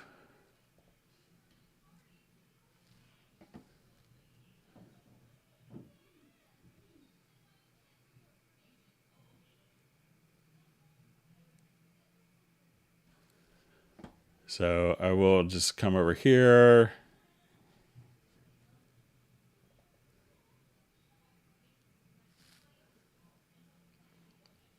And I believe this functions the same way when I tested it earlier. So hitting the play button just plays, and on my system it doesn't pause.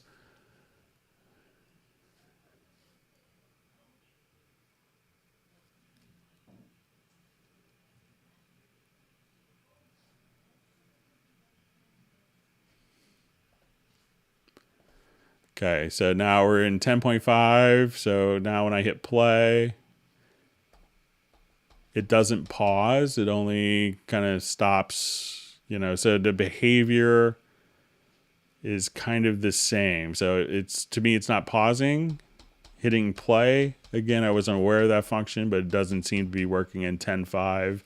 It seems consistent in version 11 as well. So let me know if I'm doing something wrong. And I'd be happy to kind of investigate it further. That was from Magnus in Sweden.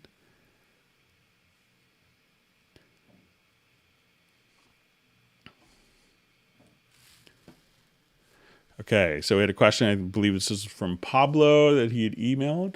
So let's jump back to version 11. Okay, and I think I had a project here. So can I remove the bleed from the metronome of a take with Spectral Layers 1?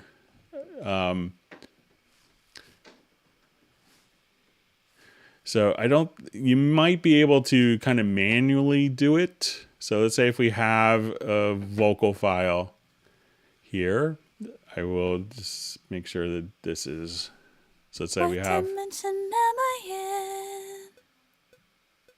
so let's say we have a little bit of a click track bleeding through. So with Spectral Layers 1, we can come over here and let's say if I do my extensions and you could manually remove it. So I'm going to go to my audio menu to extensions and we'll go to Spectral Layers. So a lot of times when you have, you know, your different components here. So let's say we have our vocal that we see. What dimension am I in? So you may notice that as we kind of dig into different components, that you could kind of see these patterns. Now, if you have the full spectral layers, so you could probably just kind of go in and zoom in and find, you know, where these are going on. But if you had the full version, what you could do is actually just select with like a rectangle and say, you know, these are my clicks. And what you want to do is select those. And with the full version, what's really great is you go to the process and you can say, register the noise. And now at this point, we could say, let's do noise reduction. So let's say I'll just come right over here. And as we listen to it, we could just minimize that again, and let's do like a second pass at it.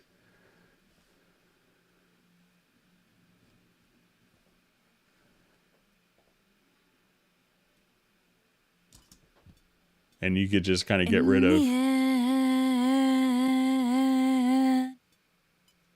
So if you really wanted to kind of go in, but with Spectral Layers 1, you'd have to kind of manually go in and do it. But if you had like little sections where the click was very apparent, you could do that pretty easily. But maybe if you have a lot of harmonic content, being able to register the click as a noise. Hang on just 1 second. My son's knocking on the door.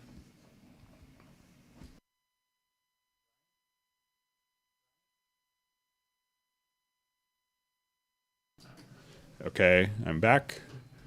All right, and we also had a question about utilizing VCA faders. If I create several VCAs and then delete some, can I change the order number?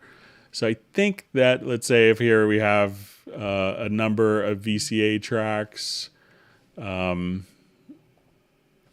I will come over here, let's say we go to the mix console, we have our VCA tracks.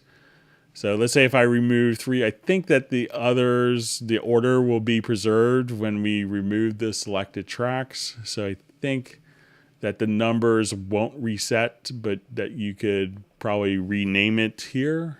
So if you want to say VCA 3, but I believe that the order is still kind of based upon the link. But if we wanted to do this over here, we might be able to, if we edit the link group settings and maybe don't use VCA, let's see what happens there.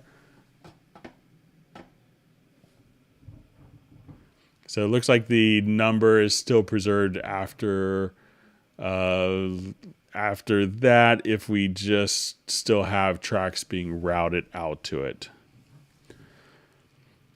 Question, can I lock the volume of a channel? So there isn't necessarily a lock function. You know, there's a lot of things like if you accidentally move the fader, you could hit Alt-Z or Option-Z, and that is your undo history on your mix console.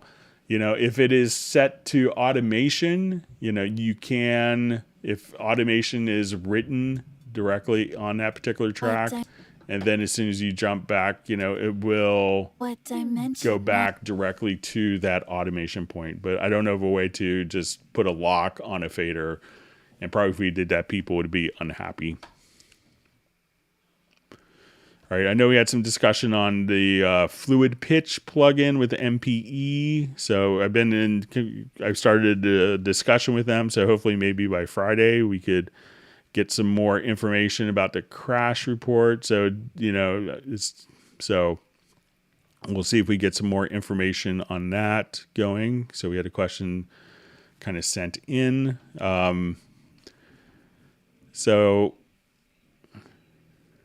And kind of a further discussion about triggering like a groove agent pattern. I think the pattern kind of in question might have been when we, you know, So it says, I used the first pattern in a West Coast Love Prime Cuts agent. It is only possible to record this when Cubase is in play or record mode. I recorded this with M Recorder from Melda Audio as an audio, but not MIDI. I only at the end, I want to play the full pattern. I just want to restart the beat over and over and over again. It'd be very useful if we could record this as MIDI. So, and there's different pattern functions. So I thought that we kind of went over this, but one of the, if we click here to, once we're in the pattern edit mode, that we touched on this a little bit last time, but you could switch to trigger mode, not based on measure or beat, but immediately. So as soon as I want to, come here, let's say I'll just trigger this, as MIDI information. So let's say I'll just come over here and I'll record, if you just record like,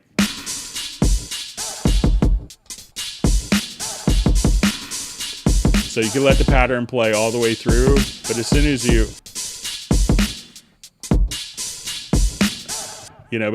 you actually just trigger the MIDI, you could have it not wait to the next beat or wait to the next measure to trigger, but you could come here and just have it trigger immediately. So as it's playing,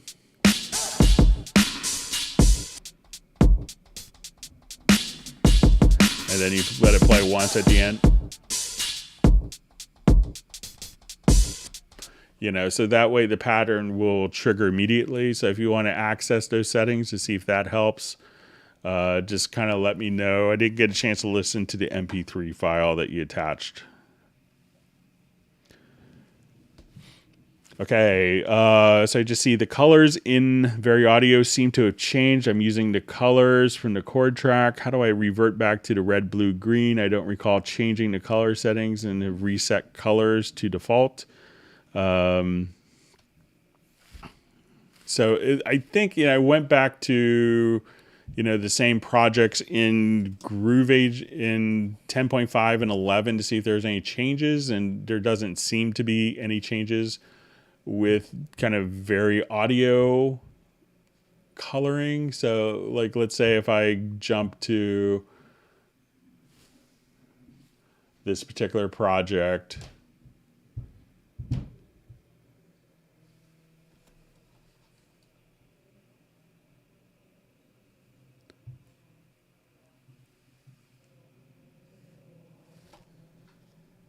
okay, so just get this project open. Thanks for all the wonderful questions from everyone.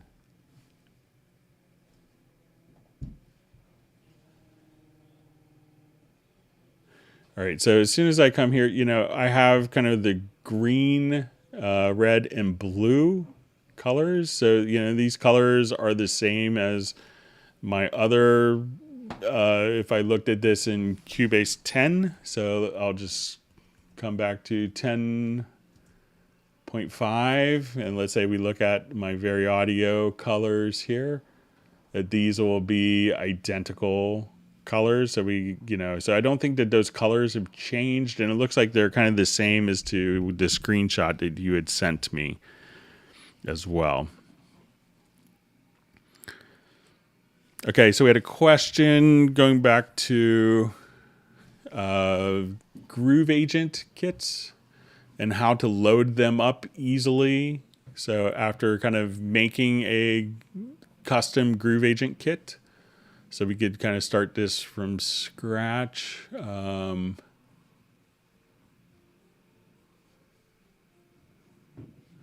So, if we have, different Groove Agent kits, let me see if I had this, so I'll go ahead and clear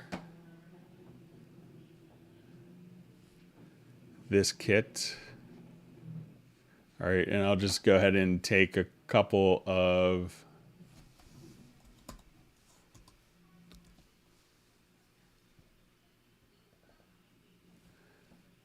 and let's say snare,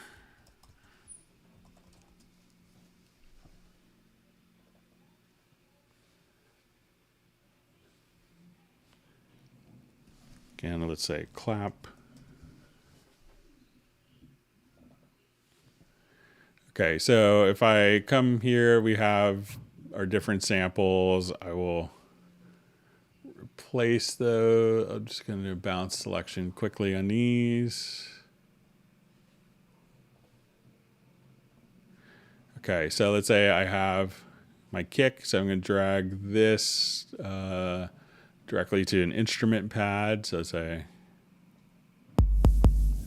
okay, and let's take my snare here. Okay, so I'm going to like right click here and let's say export kit with samples. I'm going to put it to desktop. I'm going to call it December 8th.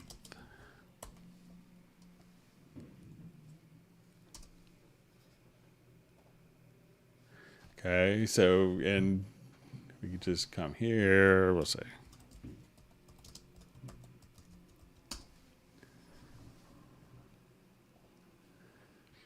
Okay, so, and I'll just put it into downloads.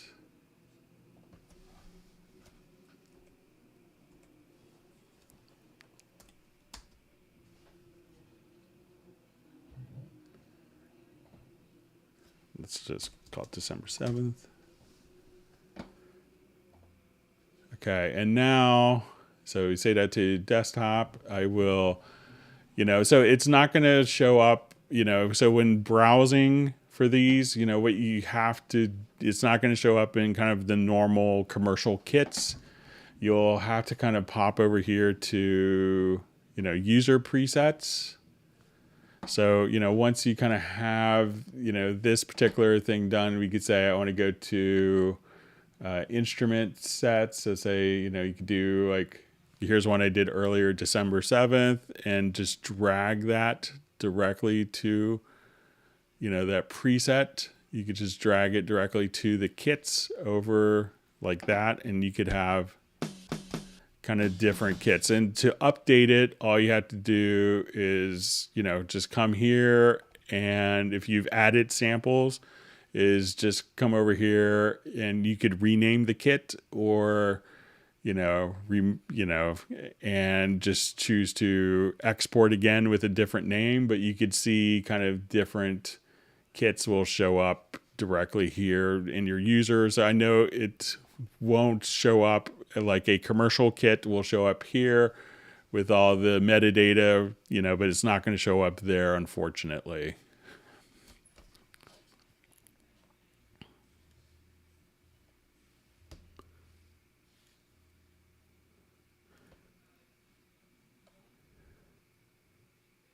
All right, so we had a question from Liam Rose, who had kind of a complex setup for his stems, and when he was doing his Cubase 11, when he was doing his Q export.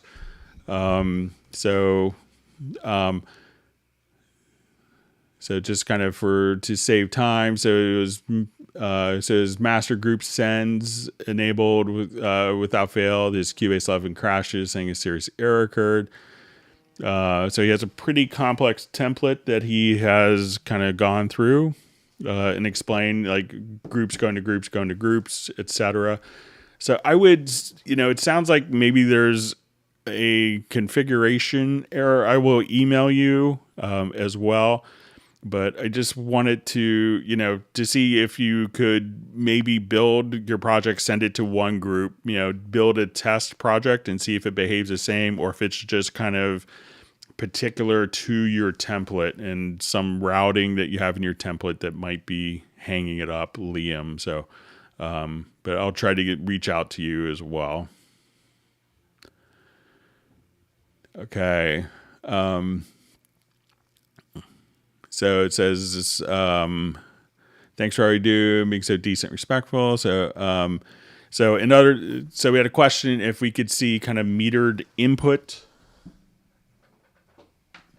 on a particular input channel. So we just kind of had, if we're asked if we have like this track, And we have a,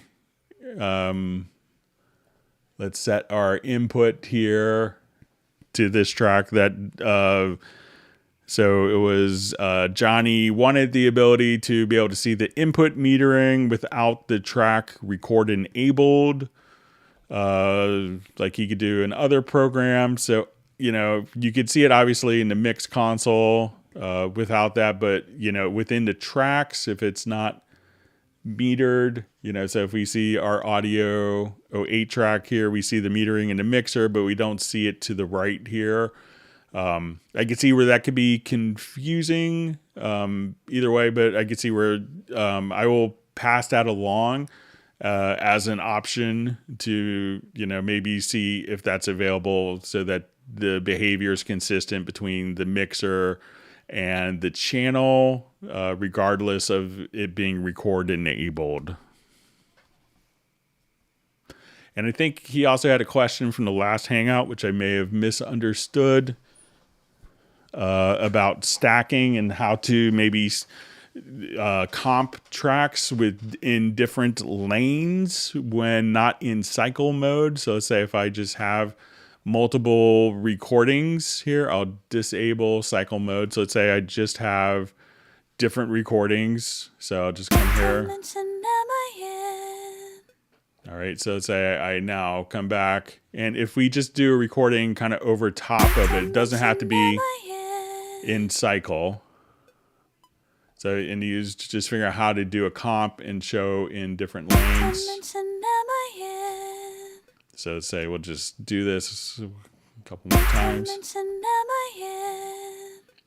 Okay, so even though they weren't captured in cycle mode, we could now just kind of come right over here and see each recording as its own separate pass where we could make your comp. So you don't have to be in cycle mode to do that. You can create your comp track just kind of that easily.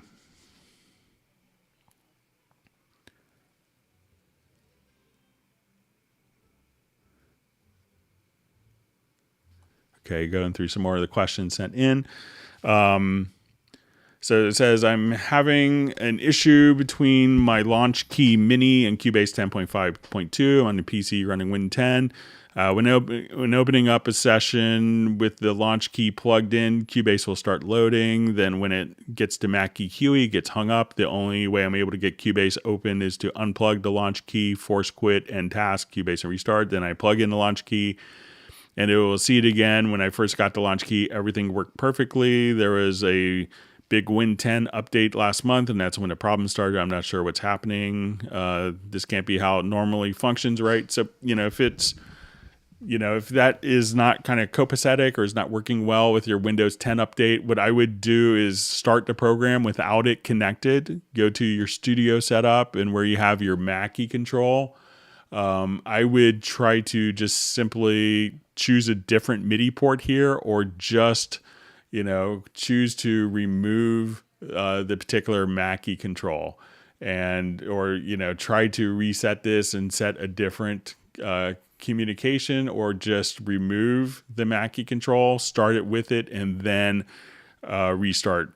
So, and that way that should clear the the communication with the Launch Key, which could be causing problems, and your system.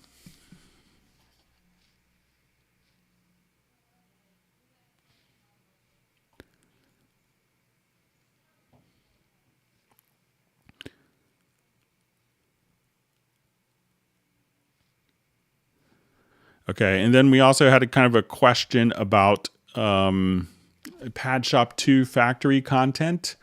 So when we come over here to the media bay, a lot of times, people are saying, we got a question, I have Pad Shop 2 factory content installed and registered. They show up in the right media rack in Cubase 11, but will not play or load.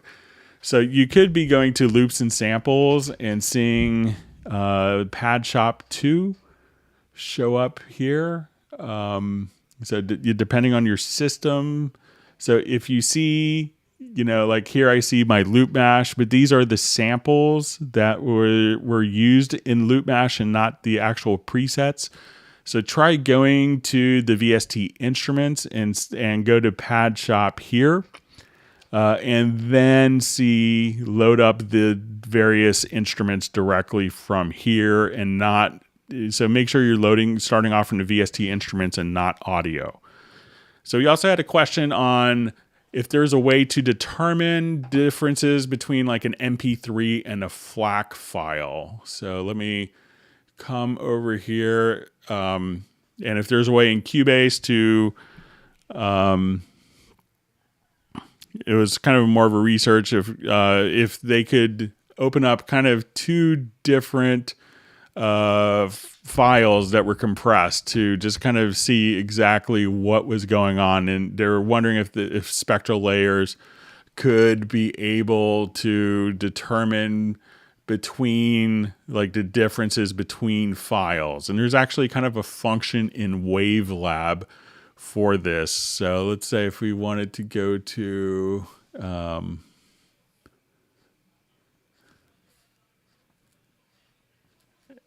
let me just do this quickly here before we run out of time. So I think I may have saved it to desktop.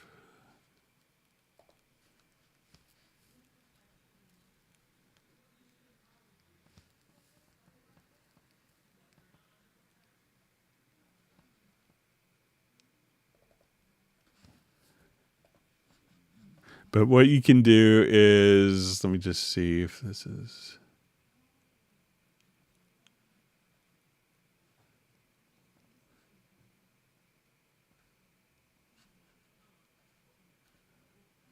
Thought I put it on my desktop.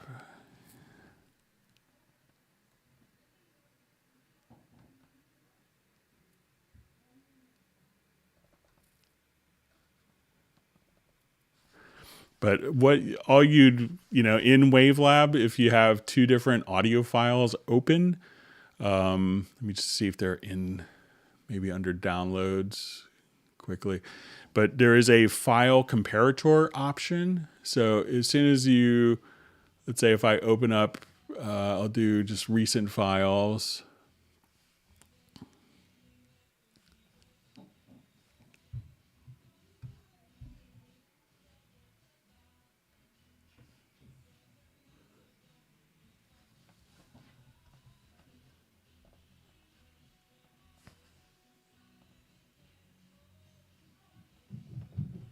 So what you could do is just kind of come over here, and there is an audio file comparator function where you could select two different files and they will automatically generate a delta file, which is the difference between them. So if you're kind of looking to see like the difference between FLAC and MP3 files, load both of them up into Wavelab and go under Analyze to the audio file comparator, take both files, and then you could generate a delta file that's the difference between both of those particular files.